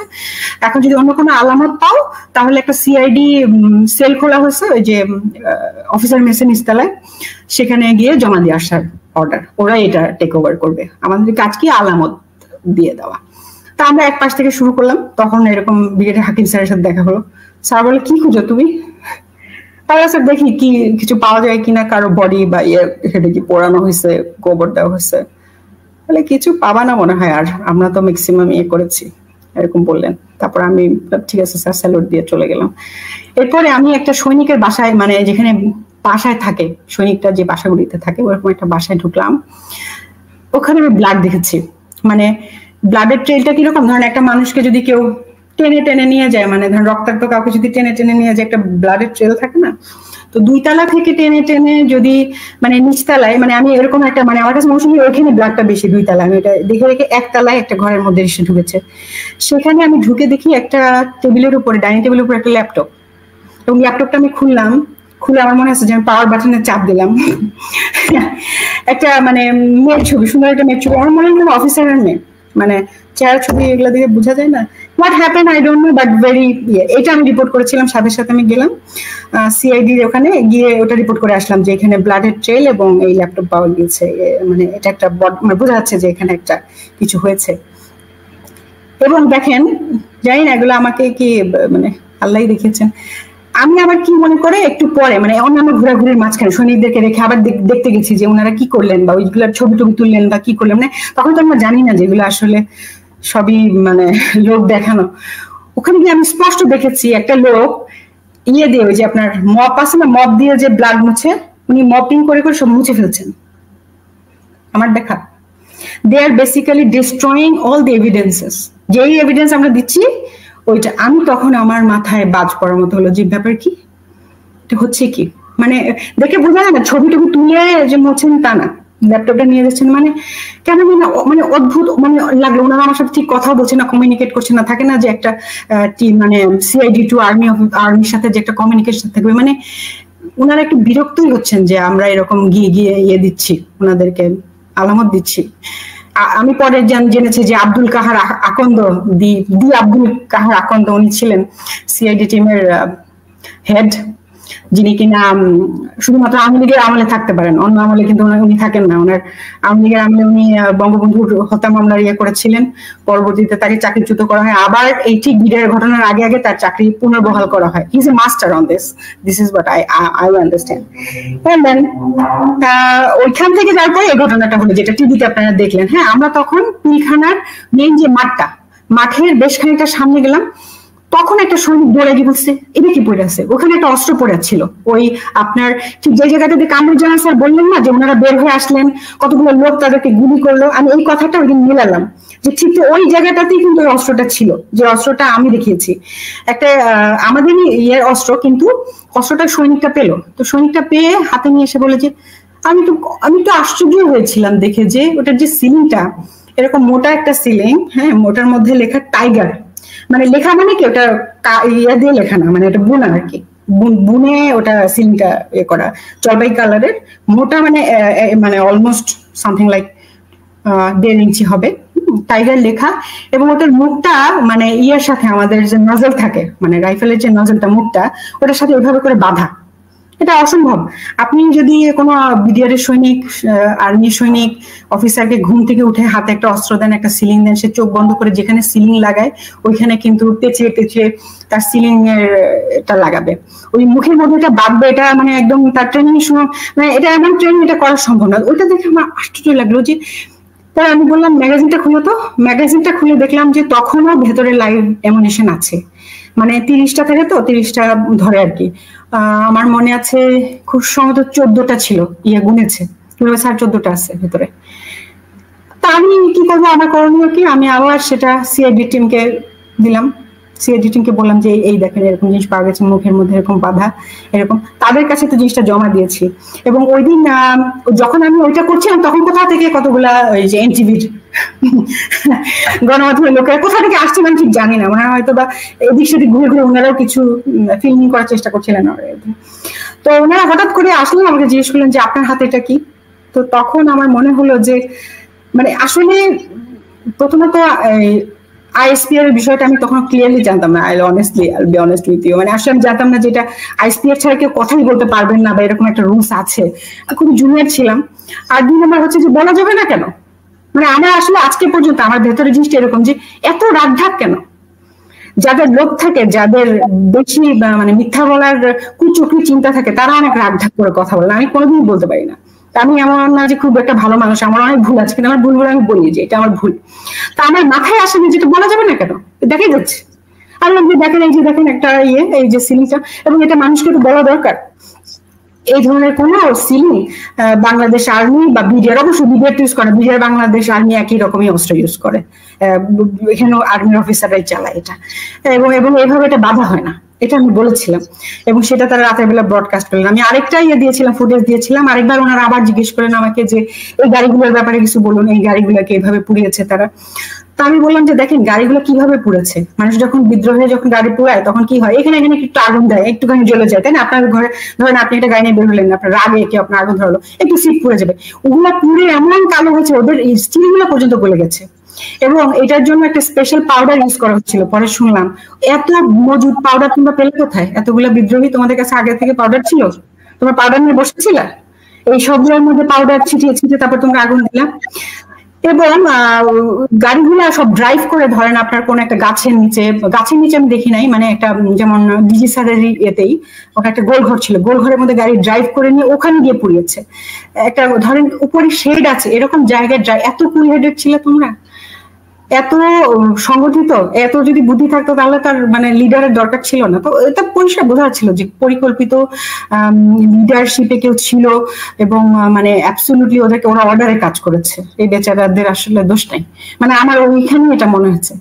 এবং সেদিন রাতের বেলা এই আমার এনটিভিরা এইগুলা দেখিয়ে দিল, ইভেন অস্ট্রেলিয়া থেকে আমার বোন ফোন করে বললো তুমি এসব কথা কেন বলেছো, এই তোমার যদি কিছু হয়। আমি কি হবে, মানে সবাই তো শুনতে চাচ্ছে, আমি আমার ধারণা নেই যে কেউ এটা শুনতে চাচ্ছে না, সবাই তো জানতে চাচ্ছে ভেতরে কি হচ্ছে। আমি তো দেখেছি, আমি জন্য বলেছি, কেন বলবো না? আই হ্যাড নো ক্লু যে এটা আসলে মানুষ জানতে চায় না, এটা তারা ক্লিন করে ফেলতে চায়, এবং এটা বড় একটা থ্রেট। এবং আমি পরদিন শুনলাম, আপনি এটা বলার পরে আর্মি থেকে কোনো প্রতিক্রিয়া আসলে আপনার? এই কথাটাই বলছি ক্যাপ্টেন শাহনাজ, আমি বক্তব্যটা প্রথমে দেখিয়েছি, আমি আবার একটু দেখাতে চাই দর্শকদের কাছে আরেকটু ক্লিয়ার করার জন্য। এসএমজিটি সিলিংটা নরমাল সিলিং এর মতো না, একটু টেলিও দেখতে। এই সিলিং বাইনোকুলারটা আমরা আরবি তো ব্যবহার করি না, আমার জানা মতে বিডের ব্যবহার করে না। জি, প্রতিক্রিয়া আসলে আপনার অফিসারদের কাছ থেকে? এক্স্যাক্টলি, মানে এটা আসলে ওই সময় যখন কিনা সমস্ত মিডিয়াকে ম্যানেজ করা হয়েছে, এক্সেপ্ট ইউ, আপনি তো ডেলটপকে রিপোর্টটা করে দিয়েছিলেন। হ্যাঁ, সমস্ত মিডিয়া ম্যানেজ, সমস্ত লোকজন ম্যানেজ, সবাই জানেও। ইনফ্যাক্ট আমি এক বোকা লোক, আমি কিছুই জানি না আগা পাশতলা, আমি ওখানে ওটা দেখে মানে ডাইরেক্ট বলে দিয়েছি। এটা মানে ওই সময় কিন্তু মানে দেখেন আজকে 15 বছর পরে আমরা জানি যে এখানে ব্ল্যাক ক্যাট ছিল, এখানে র ছিল, বাইরের লোক ছিল, আরো আসবে, সবকিছু জানা যাবে। কিন্তু ওই দিন 27 তারিখে আমার ওই স্টেটমেন্ট কিন্তু পুরো জাতিকে একটা চিন্তায় ফেলে দিয়েছে যে ব্যাপার কি, এটা আবার কেমন কথা, তাই না? একটা কোশ্চেন তো হয়েছে। সেটা যে একটা প্রবলেম ছিল সেটা তো জানি না। এবং কারা আসলে আমাকে দিলেন, মানে থ্রেট দিলেন। সেদিন রাতের বেলা আমি শুনলাম যে আমার সিও, কমান্ডিং অফিসার, মানে এই বোকা অফিসার ক্যাপ্টেন, সে যে কথা বলেছে স্বাভাবিকভাবে তার কমান্ডিং অফিসারকে এটা দায় নিতে হবে, এরকমই হয়। জুনিয়ররা করে ভুল করলে সবসময় সিনিয়রদেরকেই দেওয়া হয়। তো আমি শুনেছি যে লেফটেন্যান্ট কর্নেল মাহফুজ স্যারকে ডিজিএফআই থেকে কল করে বলা হয়েছিল যে তোমার অফিসার তো খুব চ্যাম্পিয়ন, সে খুব স্মার্ট, সে এরকম বলতেছে যে সিলিং অন্য জায়গা থেকে আসছে, এখানে পরিকল্পনার মতন মনে হচ্ছে, এখানে কেউ প্ল্যানিং এ ছিল, বা এই যে বারুদ গুলা কোথা থেকে যুক্ত ছিল। তা আমরা কিন্তু এমনও ভাবতে পারি যে কোন ইঞ্জিনিয়ার্স অফিসার এটার সাথে যুক্ত ছিল, মানে বুঝেছেন, মানে আমরা শাহনাজকে এই জন্য ধরে নিয়ে যেতে পারি যে আমরা বলবো যে ওই যুক্ত ছিল। আচ্ছা, তো স্যার একটা প্রচন্ড জেন্টেল মানুষ, এবং স্যার এইসব জিনিসপত্র আমাকে ডিরেক্টলি বলেন নাই। আমি পরদিন আরেকজন অফিসার, প্রবাবলি জাফর সাদিক স্যারের কাছ থেকে শুনলাম যে স্যারকে এরকম থ্রেট দেওয়া হয়েছে। স্যার আমাকে আসলে মানে স্যার বুঝতে পারছিলেন যে মানে এখন জুনিয়ররাই যা বলার বলবে, ওনারা তো আসলে অনেক কিছু বলতে চাইলো, মানে উনি আমাকে এটা নিয়ে কোনো খারাপ করেন না, কোনো রিয়াকশন দেখান, কিছুই বলেন না আমাকে।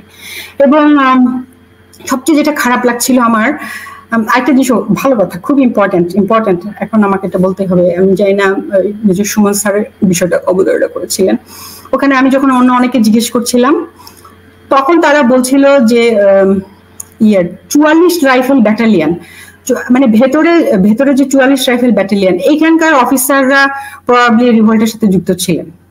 মানে এই ফুল কিলিং এর প্রসেসে তারা যুক্ত ছিলেন, এরকম কথাবার্তা শুনেছিলাম ভেতরে যখন তারা ছিলেন।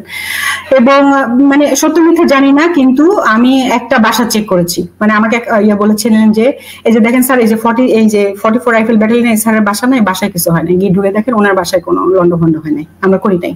মানে কথা ছিল যে ওনাদের বাসায় লন্ডভন্ড করা যাবে না। এই যেগুলো মনে আসছে আসলে মানে বলে দিচ্ছি আর কি। তখন যে শাম স্যার 44 রাইফেল ব্যাটালিয়নের শাম স্যার বের হয়ে পরে কিন্তু অনেক গল্প বললেন গণমাধ্যমে, যে আমাকে পয়েন্ট ব্ল্যাঙ্ক রেঞ্জে ওরা গুলি করতে চেয়েছিল, তারপর আমি মরি নাই। উনি যেভাবে আসলে কথা বলেছেন খুবই অবিশ্বাসযোগ্য, শুধু আমি বলবো না, মানে ওই সময় আমাদের যে কোনো কোর্সমেট, যে কোনো অফিসার, যে কোনো মানে মিডিয়াম বুদ্ধি আছে এমন কাউকে জিজ্ঞেস করেন, কেউ ওনার কথাটা বিশ্বাস করে নাই।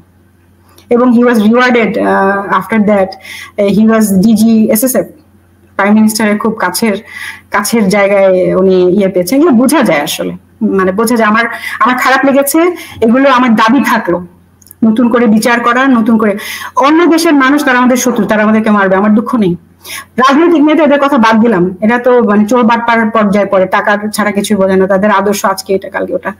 কিন্তু আমার ব্রাদার অফিসার কেন, কত টাকা আপনার দরকার হয়, বা কি প্রমোশনের আপনার প্রয়োজন হয়, বা ফ্যামিলি, এমনকি আমরা খারাপ ছিলাম সেনাবাহিনীতে যে আমাদের ব্রাদার অফিসারদেরকে মারার জন্য আপনার হেল্প করতে হবে কাউকে। আমি এখনো পর্যন্ত আসলে বিশ্বাস করতে চাই না আমার ভেতরে, কিন্তু ব্যাপারগুলো আসলে এমনই ভাবে প্রকাশিত হয়েছে, এমনই ভাবে আলোচিত হয়েছে, বা এমন ভাবে অ্যানালিসিসটা 2-4 মিলালে আসলে এটাই আসে।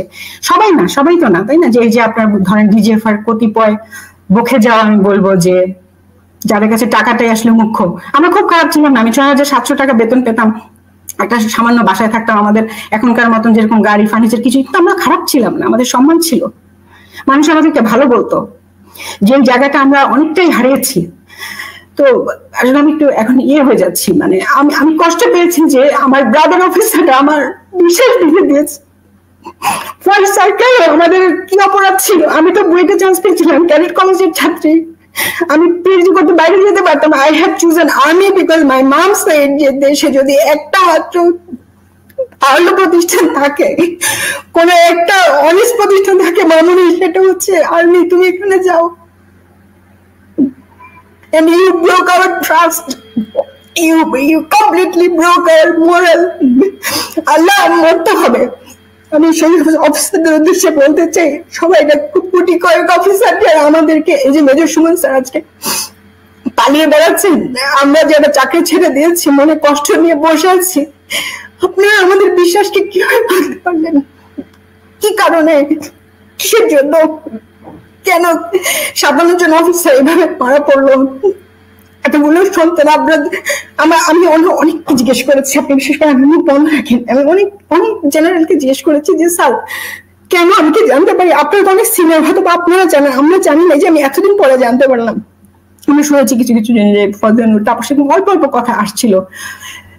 অনেক স্যাররা বললেন যে শাহনাজ ওদেরকে হয়তো বা প্রাণের ভয় দেখিয়েছিল, এমন হতে পারে না যে ওদের ফ্যামিলি মেরে ফেলবে 44 রাইফেল ব্যাটালিয়ন। স্যার ওরা কেন হেল্প করলো, কেন করলো? বলে হয়তো ওদেরকে প্রাণের ভয় দেখিয়েছে। That is the point. আমাদের প্রাণের ভয় আছে জেনে আমরা ইউনিফর্ম পড়েছি। We are suppose to take a bullet in the war zone, right? যখন দেশের সার্বভৌমত্বের প্রশ্ন আছে, অন্য দেশের লোক এসে এই দেশের রাজধানীতে এসে, দিস ইজ ওয়ার সিচুয়েশন। 57 জন অফিসার নাকি 71 মারা যায় না।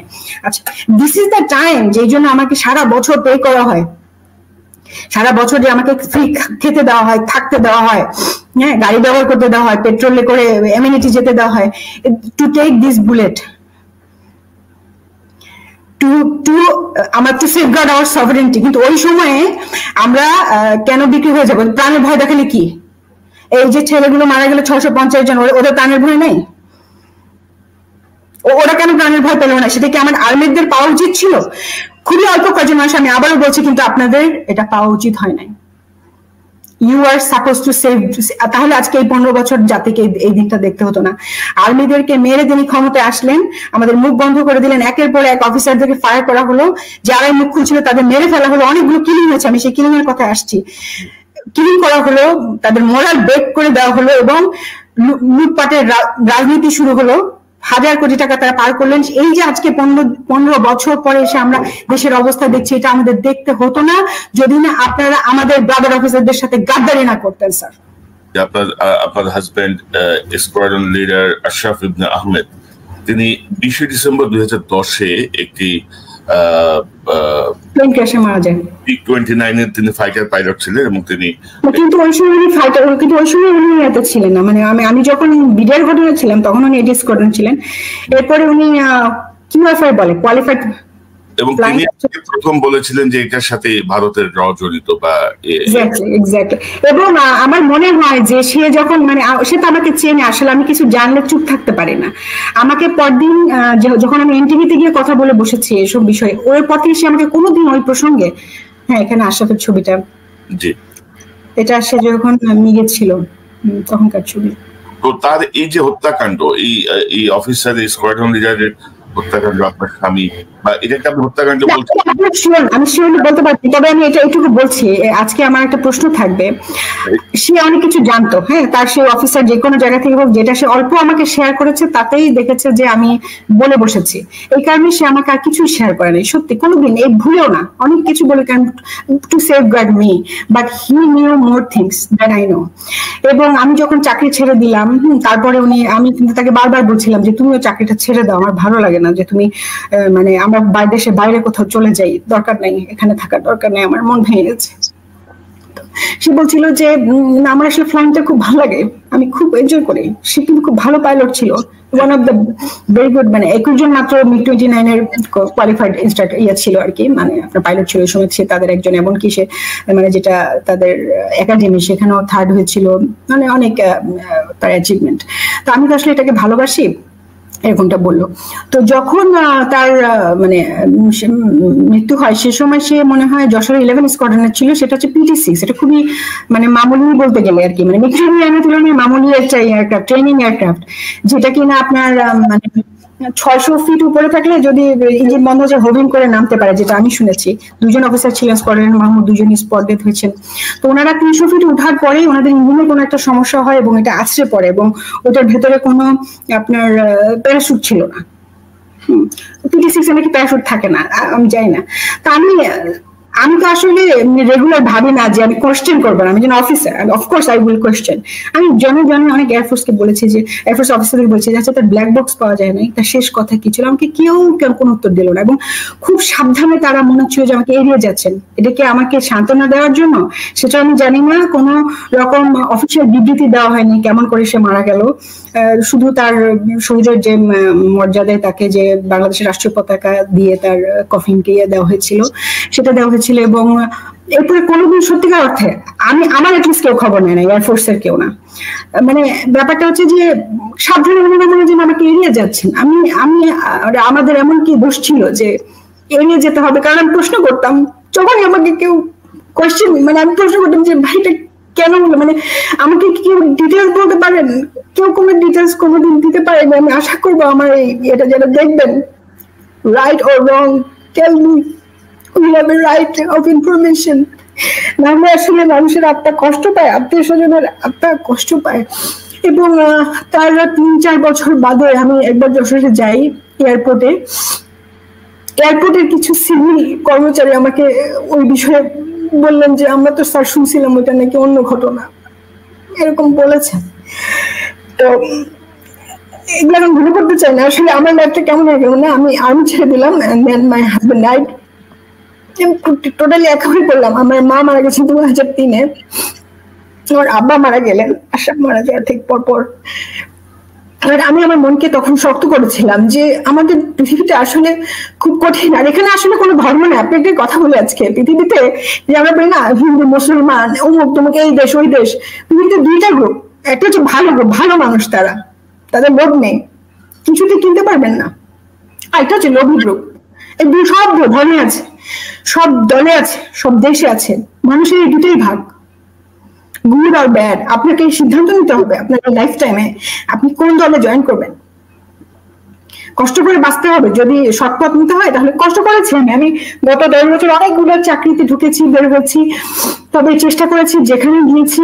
আমি সেনাবাহিনীকে ভালোবাসি, যত ওভারঅল আমার ইউনিফর্মকে আমি ভালোবাসি, আমি এর মান উন্নত রাখতে চেষ্টা করেছি। সবাই আশা করি প্রশংসাই করবে। যেখানে চাকরি করেছি, ব্যাক ইউনিভার্সিটিতে করেছি, ইউল্যাবে করেছি, শেভরন বাংলাদেশে করেছি, চেষ্টা করেছি, খুব কষ্ট করেছি, এবং এগুলো আমি কারোর সাথে শেয়ার করি নাই, বলি নাই। আজকে যখন এতগুলো বছর পরে এই বাচ্চারা নামলো একে পর এক, এই মুগ্ধ, তারপরে সাইদের মতো ছেলেরা মারা যেতে থাকলো, আমার মনে হচ্ছিল যে এইগুলো কি ওদের নেওয়ার কথা ছিল? আমাদের মতো কাওয়ার্ড আমরা যেদিন গুলিগুলো নিতে পারি নাই, that's why they are on road. এখনো আমাদের সময় আছে to get down on road, to tell them sorry to the new generation, to Gen Z. We're sorry, we could not create a beautiful world for you. তোমরা আজকে এত বিচ্ছিরি একটা পৃথিবী দেখছো, এত বিচ্ছিরি একটা বাংলাদেশ দেখছো, বিকজ অফ আস।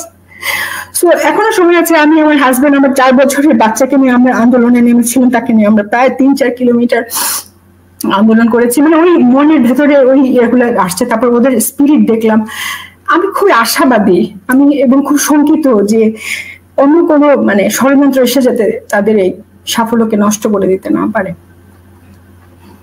জন্য যেটা করা হয়েছিল, কয়েকটা কিলিং হয়েছিল।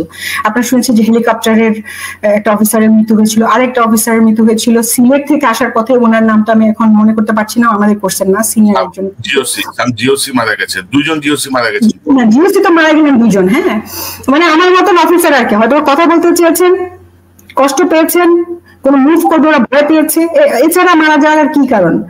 আমাকে কেন মেরে ফেলেন আমি জানি না, মনে হয় আল্লাহ আমাকে কোনোভাবে সেভ করেছেন, অথবা আমি নিতান্তই ছোট মানুষ দেখে আমরা ছেড়ে দিয়েছেন, ধন্যবাদ তাদেরকে, কি বলবো। তো সাদা হয়তো বা মুভ করেছিলেন জিওসি, সব জিওসি ওই সময়কার জিওসিরা তো মানে অনেক ইয়ে ছিলেন, স্যারদেরকেও দেখতাম। এমনকি শাকিল স্যার কিন্তু আমাকে আমার টিপস পড়িয়েছিলেন, স্যার রংপুর ইয়ার জিওসি ছিলেন। আমি যখন সেকেন্ড লেফটেন্যান্ট থেকে লেফটেন্যান্ট হই, স্যারকে আমি পার্সোনালিও চিনতাম, মানে স্যার আমাকে র্যাঙ্ক করেছিলেন, কংগ্রাচুলেট করেছিলেন। ম্যাডামকে চিনতাম, ম্যাডামের সাথে কাজ করার সুযোগ হয়েছে।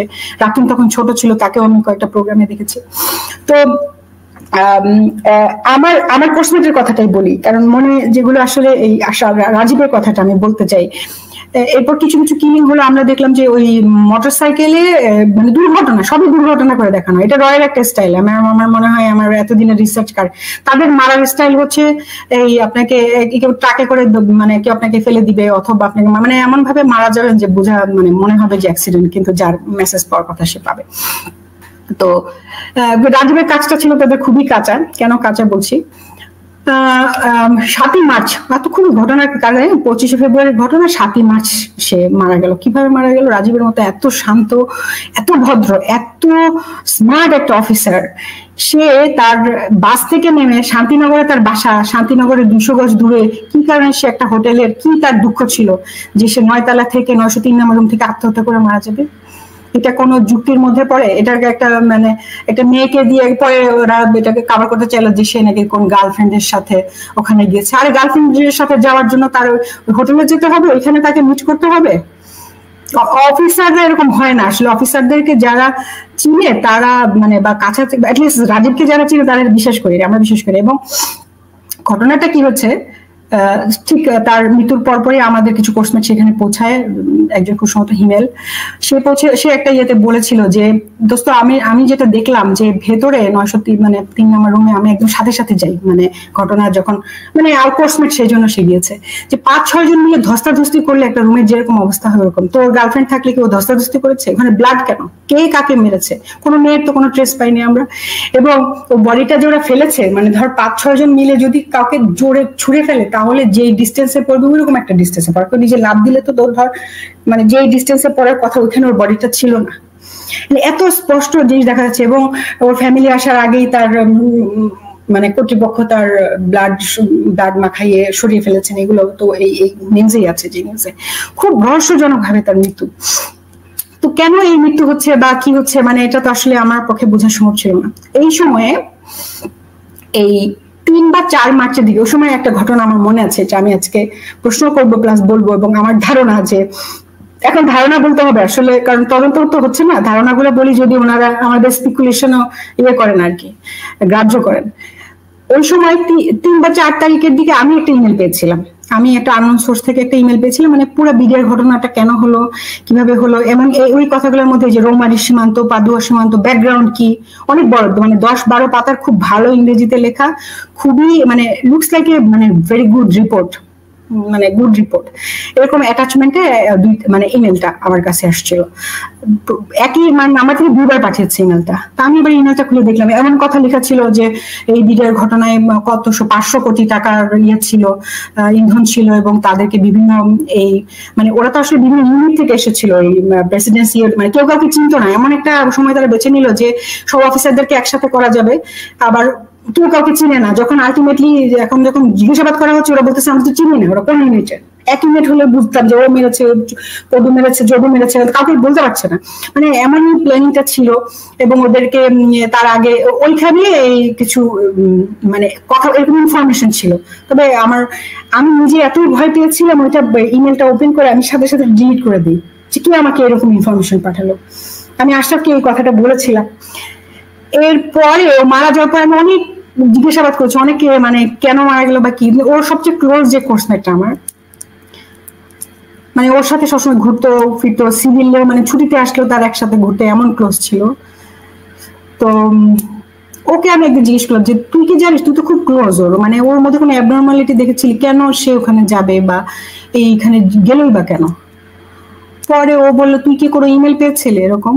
পরে আমি বললাম হ্যাঁ আমি ইমেল পাইছি। তো সে বলে ইমেল তো এটা আমিও পাইছি, ওগুলো মনে হয় রাজীব পাঠাইছে, মানে রাজীব মনে হয় না, মানে রাজীব পাঠাইছে আর কি। ও আমি বললাম তো ও এগুলো জানলো কোত্থেকে? বলে তা আমি বলতে পারবো না দোস্ত, কিন্তু ও এই জিনিসগুলা অনেককে পাঠাইছে, এটা ও ভুল করছে।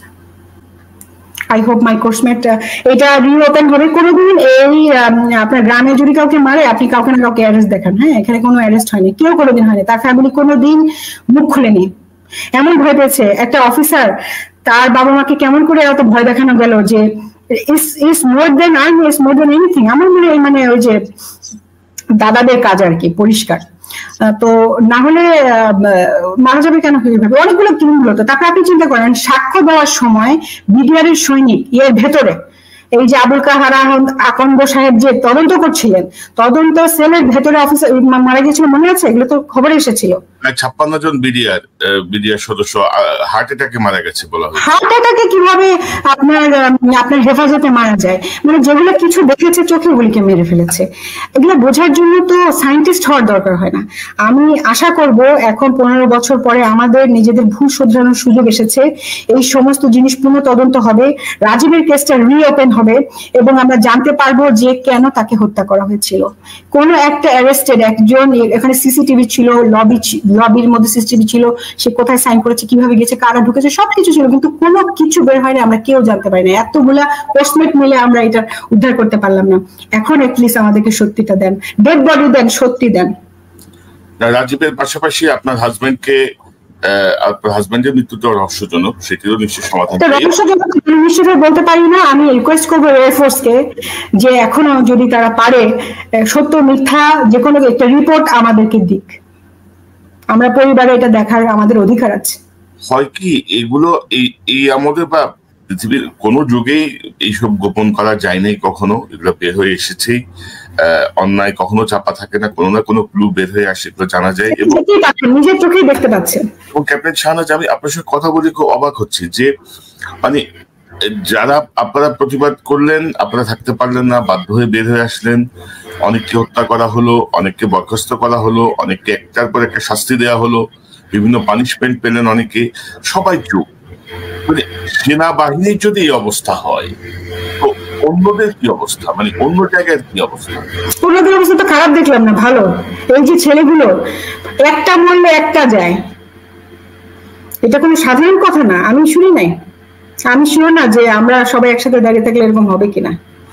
Sorry but not sorry. হ্যাঁ, একটা ছেলেকে মেরে ফেলছে, একটাই যাচ্ছে, পাশেরটা দাঁড়িয়েছে। জেনজি ওরা আসলে ভয় পায় না, আসলে ওরা অনেক প্রিভিলেজ, যেটা ঠিক। যাদের তো মা বাবা আমাদের জেনারেশন, ওদেরকে যে আমরা যে কষ্টটা পেয়েছি গত 20 বছর, আসলে আমরা তো কোনো ন্যায় শাসন দেখি না, এমপির আমলেও দেখি নাই, আমেরিকার আমলেও দেখি, সবসময় দেখেছি চাঁদাবাজি, লুটপাট। হ্যাঁ, আমরা সবসময় ভয়ে, আমরা একটা ভীতু জেনারেশন। কিন্তু ও অ্যাটলিস্ট আমাদের ছত্রছায়া থেকে, আমাদের পিঠ দিয়ে আমরা ওদেরকে মানে হয়তো ভালো কিছু শেখাতে পেরেছি দেখে জেনজির এত ভয় নেই ওদের। তারা ভয় পায় না, আসলে পায় না। আমি যখন আন্দোলনে নামলাম না, ভয় পায় না। এবং জেনজির এই ছাত্রদের এই আন্দোলন আমার কাছে মনে হচ্ছে কি জানেন, এটা একটা অলৌকিক কিছু আর কি, একটা অলৌকিক কিছু। আল্লাহ তো সাহায্য আছে, সাহসীদেরকে আল্লাহ সাহায্য করেন, এটা তো আল্লাহর ওয়াদা। এই জেনারেশন যাদেরকে 2009 সাল থেকে মুজিবার চেতনার ট্যাবলেট খাওয়ানো হলো, তাদেরকে সকল কিছু থেকে দূরে সরিয়ে রাখা হলো, একটি পক্ষ যা জানাতে চায় তাই জানলো, কিন্তু ফাইনালি এসে দেখা গেল যে তারা কোনো কিছুই তাদের মধ্যে কাজ করে নাই। আলহামদুলিল্লাহ। মানে আমি তো এটা প্রশংসা করতে পারি, আর্মি যে জেনজি আর্মি, নতুন প্রজন্মের যে আর্মি, তারা প্রচন্ড ধারণ করেছে বিপ্লবটাকে। তারা বলতে পারেনি, কিন্তু আমরা খবর পেয়েছি।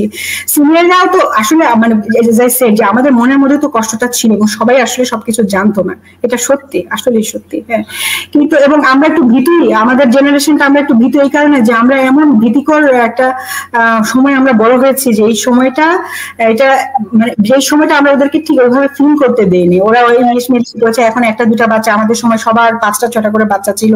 এত আপনিও মনে হয় আমার দেরি হবে না, আমি 40 হচ্ছি এবার। তো আমাদের সময় যে প্রিভিলেজ আর ওদের প্রিভিলেজটা একটু আলাদা, এবং ওরা দেখা যাচ্ছে একটা বাসার এক মাত্র বা 2 মাত্র বাচ্চার একটা, অনেকে ইংলিশ মিডিয়ামে পড়েছে, অনেকে মানে একটু হলেও তাদের খাওয়া পড়ার চিন্তা নাই। তখন ওদের কাছে আসলে বিয়েগুলো খুব বাজে মনে হয়, যে কেন এমনটা, কেন আমাকে কেন ছাত্র দল এসে আমাকে শোক দিবস করাবে, কেন আমাকে নাচাবে, কেন আমাকে এখানে শোয়াবে। মানে তাদেরকে যেভাবে বাসায় বড় করা হয়েছে, ওরা যখন ইউনিভার্সিটিতে গিয়েছে এবং দেখেছে যে না, থিংস আর নট সেম, তখন ওরা এটা মানতে পারেনি। কিন্তু আমাদের সময় এটা খুব নর্মাল ছিল, আমরা ছোটবেলা থেকে জানতাম যে এরকম হবে বড় হলে। তারা কথা বলতে পারছে না, ফেসবুকে লিখতে পারছে না, ফেসবুক মামলা হচ্ছে, অনেক কথাই তো আসছে। তো এটা একটা আমাদের জন্য একটা ভালো বিষয়। এবং ক্যাপ্টেন শাহনাজ বিশ্বাস করেন, গত 10 বছর ধরে আমি আমার সাংবাদিকতায় বা দেশ ত্যাগ করে আমি রাষ্ট্রদ্রোহের মামলায় 9 মাস জেলে ছিলাম, পরে বাধ্য হয়ে বেরিয়ে এসেছি, নাহলে আমিও হয়তো গুম হয়ে যেতে পারতাম, আল্লাহ বাঁচাইছে। কিন্তু ধরেন আমার চেষ্টার একটা বড় জায়গা হচ্ছে সেনাবাহিনীকে জাগ্রত করা। ভাই তোমরা জাগো, তোমরা আমাদের একটা লাস্ট রিসোর্ট, আমরা তোমাদেরকে শেষ করি, মানে মনে করি যে সকল কিছুর ঊর্ধ্বে সেনাবাহিনী। কিন্তু যেই সেনাবাহিনী দেখছি এবার কিন্তু একটা পরিবর্তন আসছে, এবং ইনশাআল্লাহ মানে আমি খুবই আশাবাদী। এটা সত্যি যে গাছের পুরাতন পাতাদের ঝরে যেতেই হবে, আমাদের মৃত্যু আসবেই। বিল গেটসও তার সকল টাকা খরচ করে চিরকাল বেঁচে থাকতে পারবেন না। আমাদের যদি কোনো লোভী বিপথে যাওয়া জেনারেল মনে করে থাকেন যে ওনার সব টাকার বিনিময়ে ওনার একটা দিন জীবনের হায়াত বাড়াতে পারবেন, স্ট্রং একটা দিন না, একটা সেকেন্ড কিনতে পারবেন না। আমরা আলটিমেটলি মারা যাব, এবং জেনজি একসময় ওরা আস্তে আস্তে বড় হচ্ছে, ওরাই সব জায়গায় যাবে আমার আশা। কিন্তু এই যে বৃদ্ধ কুচক্রীর দল ভাঙা, আমি আমারই অনেকগুলো ইয়েতে লিখেছি, আমি সম্পূর্ণ অরাজনৈতিক একজন মানুষ। আমি আসলে কোনো দল করার মতো কোনো দল এখানে বাংলাদেশে অ্যাটলিস্ট আমি আমার বড় হওয়ার সময় দেখিনি, কাউকে ফেয়ার দেখি না। কিছু কথা বলতে গেলেই অনেক লুকিয়ে পেঁচিয়ে ঘুরিয়ে পেঁচিয়ে কথাবার্তা বলে। তো হচ্ছে আর্মিতে দেখেছি, সত্যি কথা, আর্মিতে আমাদের প্লাটুন কমান্ডার, টার্ম কমান্ডাররা আমাদের, নাহলে আমরা এমন হলাম কি এমন করে, নিশ্চয়ই ওনাদের আছে, ওনাদের মানে কিছু কন্ট্রিবিউশন তো আছে। হ্যাঁ, না হলে অফিসার মানে অ্যাটলিস্ট 90% বলতে পারবো। আমি অনেক ভালো ভালো এনসিও দেখেছি, ওয়ান্ডারফুল জেসিও দেখেছি। আমার একটা এনসিওর কথা মনে আছে, কুড়িগ্রামে, তখন তাকে সে মানে অনেক বড় কন্ট্রাক্টর, মানে কথায় কথায় মানুষ মারতে পারে, ওর কন্ট্রাক্ট আটকে দিচ্ছে একটা এনসিও। বলছে না, এই যে টিম নিয়ে আসছেন আপনি, রোজ রোজ আপনার যে চাল দেওয়া হয় এর মধ্যে, যে আমাদের ইঞ্জিনিয়ার সরি যাদের মানে বস্তু হারা যেসব মানুষদেরকে গৃহায়ন দেওয়া হয়, সেই ইয়েতে ও একা ছিল। ওই দিন রাতে ওরা কন্ট্রাক্টররা নিয়ে আসছে, টিম নিয়ে আসছে, রাত 3টার সময় সে আটকাইছে, সে তার মিটার গেজ বের করছে। ওই মিটার গেজে যে যত মোটা টিম হওয়ার কথা ওইটা আর হয় নাই। সে বলছে তোমার আমি নিবো না, এবং সে ফোন করেছে, আমাদেরকে ফোন করেছে, উঠিয়েছে। এইরকম এনসিও আমরা আর্মিতে দেখেছি, এরকম জেসিও মানে অনেস্ট কি, মানে কিছু দিয়ে আপনি তাকে কিনতে পারবেন না, সে তার ইউনিফর্মকে ভালোবাসে। এরকম কিছু লোক এখনো সেনাবাহিনীতে আছে আলহামদুলিল্লাহ, এবং আমাদের মোরালটা একটু ভেঙে গেছে। আমি বলবো অধিকাংশই এই টাইপের মানুষ, কিন্তু নেতৃত্বে যে বৃদ্ধ পাতারা বসে আছে, যারা ঝরে যাওয়ার অপেক্ষায়, আসলে তারা সারপ্রাইজ করে রাখছে অনেক কিছু। তো ক্যাপ্টেন শাহনাজ, আপনাকে অসংখ্য ধন্যবাদ। আপনি অনেক কথা বললেন, অসংখ্য ধন্যবাদ। এটা একটা ফোরাম, আমার জন্য লাস্ট একটা মিনিট আমি নিতে চাই মেজর সিনহার ব্যাপারে। সে আমার কোর্সমেট। মেজর সিনহা দেশপ্রেমিক, অসম্ভব, ওর ব্যাপারে আসলে বলার কিছু নাই, সবাই অলরেডি তার ব্যাপারে জানে। মেজর সিনহারও হত্যার বিচার চাই, এবং মেজর সিনহার বিষয়টাও কিছুটা ঘটিত, মানে অনেক হাই লেভেল ঘটিত, এটা আমি পরে বুঝতে পেরেছি। এই কারণে যে সে রাজশাহীতে গিয়েছিল, সেখানে বর্ডারে কি কার্যক্রম হচ্ছে সে এটা ডকুমেন্টারি করেছে। সে সিলেটে গিয়েছিল, সেটা ডকুমেন্টারি করেছে। ওইখানে যে মানে মাদক ব্যবসাগুলো ইন্ডিয়া আমাদের সাথে করে, ওইটার ব্যাপারে তার কাছে একটা রিপোর্ট ছিল। সেই তদন্ত, সেই রিপোর্ট, তার যে ল্যাপটপ যেটা উখিয়া থানায় নিয়ে যাওয়া হয়েছিল, we want to see that report. যে এই যে দেশের হিরো, হ্যাঁ, সে কেন মারা গেল, সে কেন চাকরি ছেড়ে দিল, তার মতো এসএসএফ এর অফিসার সবকিছুতে টপ করা, he wanted to speak just like me. এই কারণে সে চাকরি ছেড়ে এই কাজে নেমেছিল। এবং সামান্য ওসি তাকে গুলি করতে মারতে পারে তখন যখন অনেক উপরের লেভেলের অর্ডার থাকে। এগুলো আমাদেরকে বলে লাভ নাই। অনেক উপরের লেভেল, অথবা সে নিজে এজেন্ট যদি না হয়ে থাকে। সে এজেন্ট ছিল, এরকম শুনেছি, রয়্যাল এজেন্ট ছিল তার গুয়াহাটিতে, আপনি একটু রিসার্চ করলে জানতে পারবেন, এরকম শুনেছি, জানি না। কিন্তু সে এখনো বেঁচে আছে কেন? সে কেন এখনো তার হত্যা, মানে তার যে ফাঁসির আদেশ সেটা কার্যকর হয়নি? কিসের এত অপেক্ষা? এটাকে আমরা এখন দেখতে পাই না। আমি এই রিকোয়েস্টটা করবো, আমি রাজীবের কেসটা রিওপেন হোক, আমাদের বিডিআর এর সুষ্ঠু তদন্ত হোক, আমাদের মরাল আমাদের ফিরিয়ে দেওয়া হোক, আমাদের সম্মান, আমাদের ইউনিফর্মের যতটুকু নষ্ট হয়েছে সেটা আমাদের ফেরত দেওয়া হোক, এবং এই বিচারগুলো হোক, এতটুকুই চাইবো।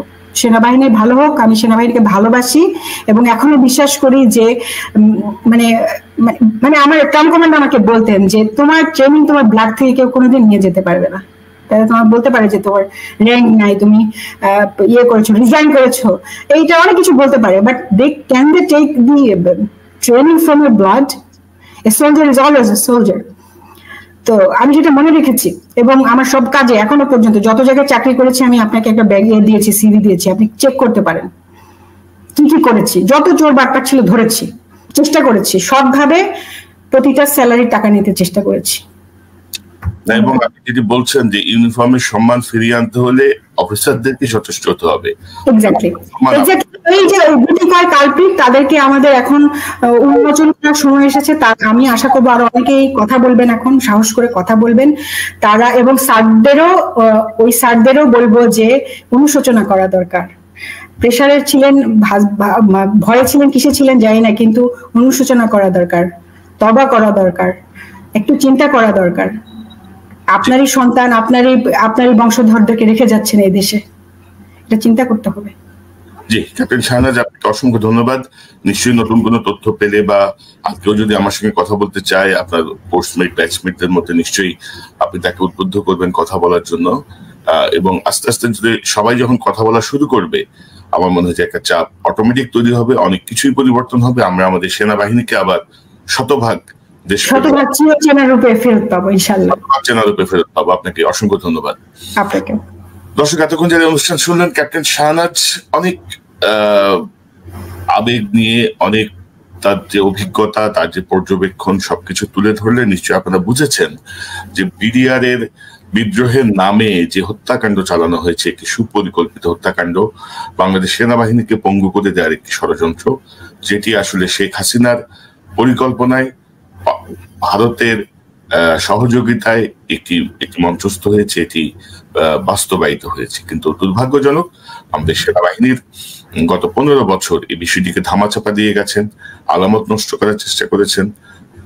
এবং এই ঘটনার সঙ্গে আরো যদি কোনো প্রত্যক্ষদর্শী, আরো যদি কোনো ব্যক্তি থাকেন যারা দেখেছেন অনেক কিছু, যারা এখনো মুখ খোলেননি, দয়া করে আমার সঙ্গে যোগাযোগ করুন। আবারও দেখা হবে ইনশাল্লাহ।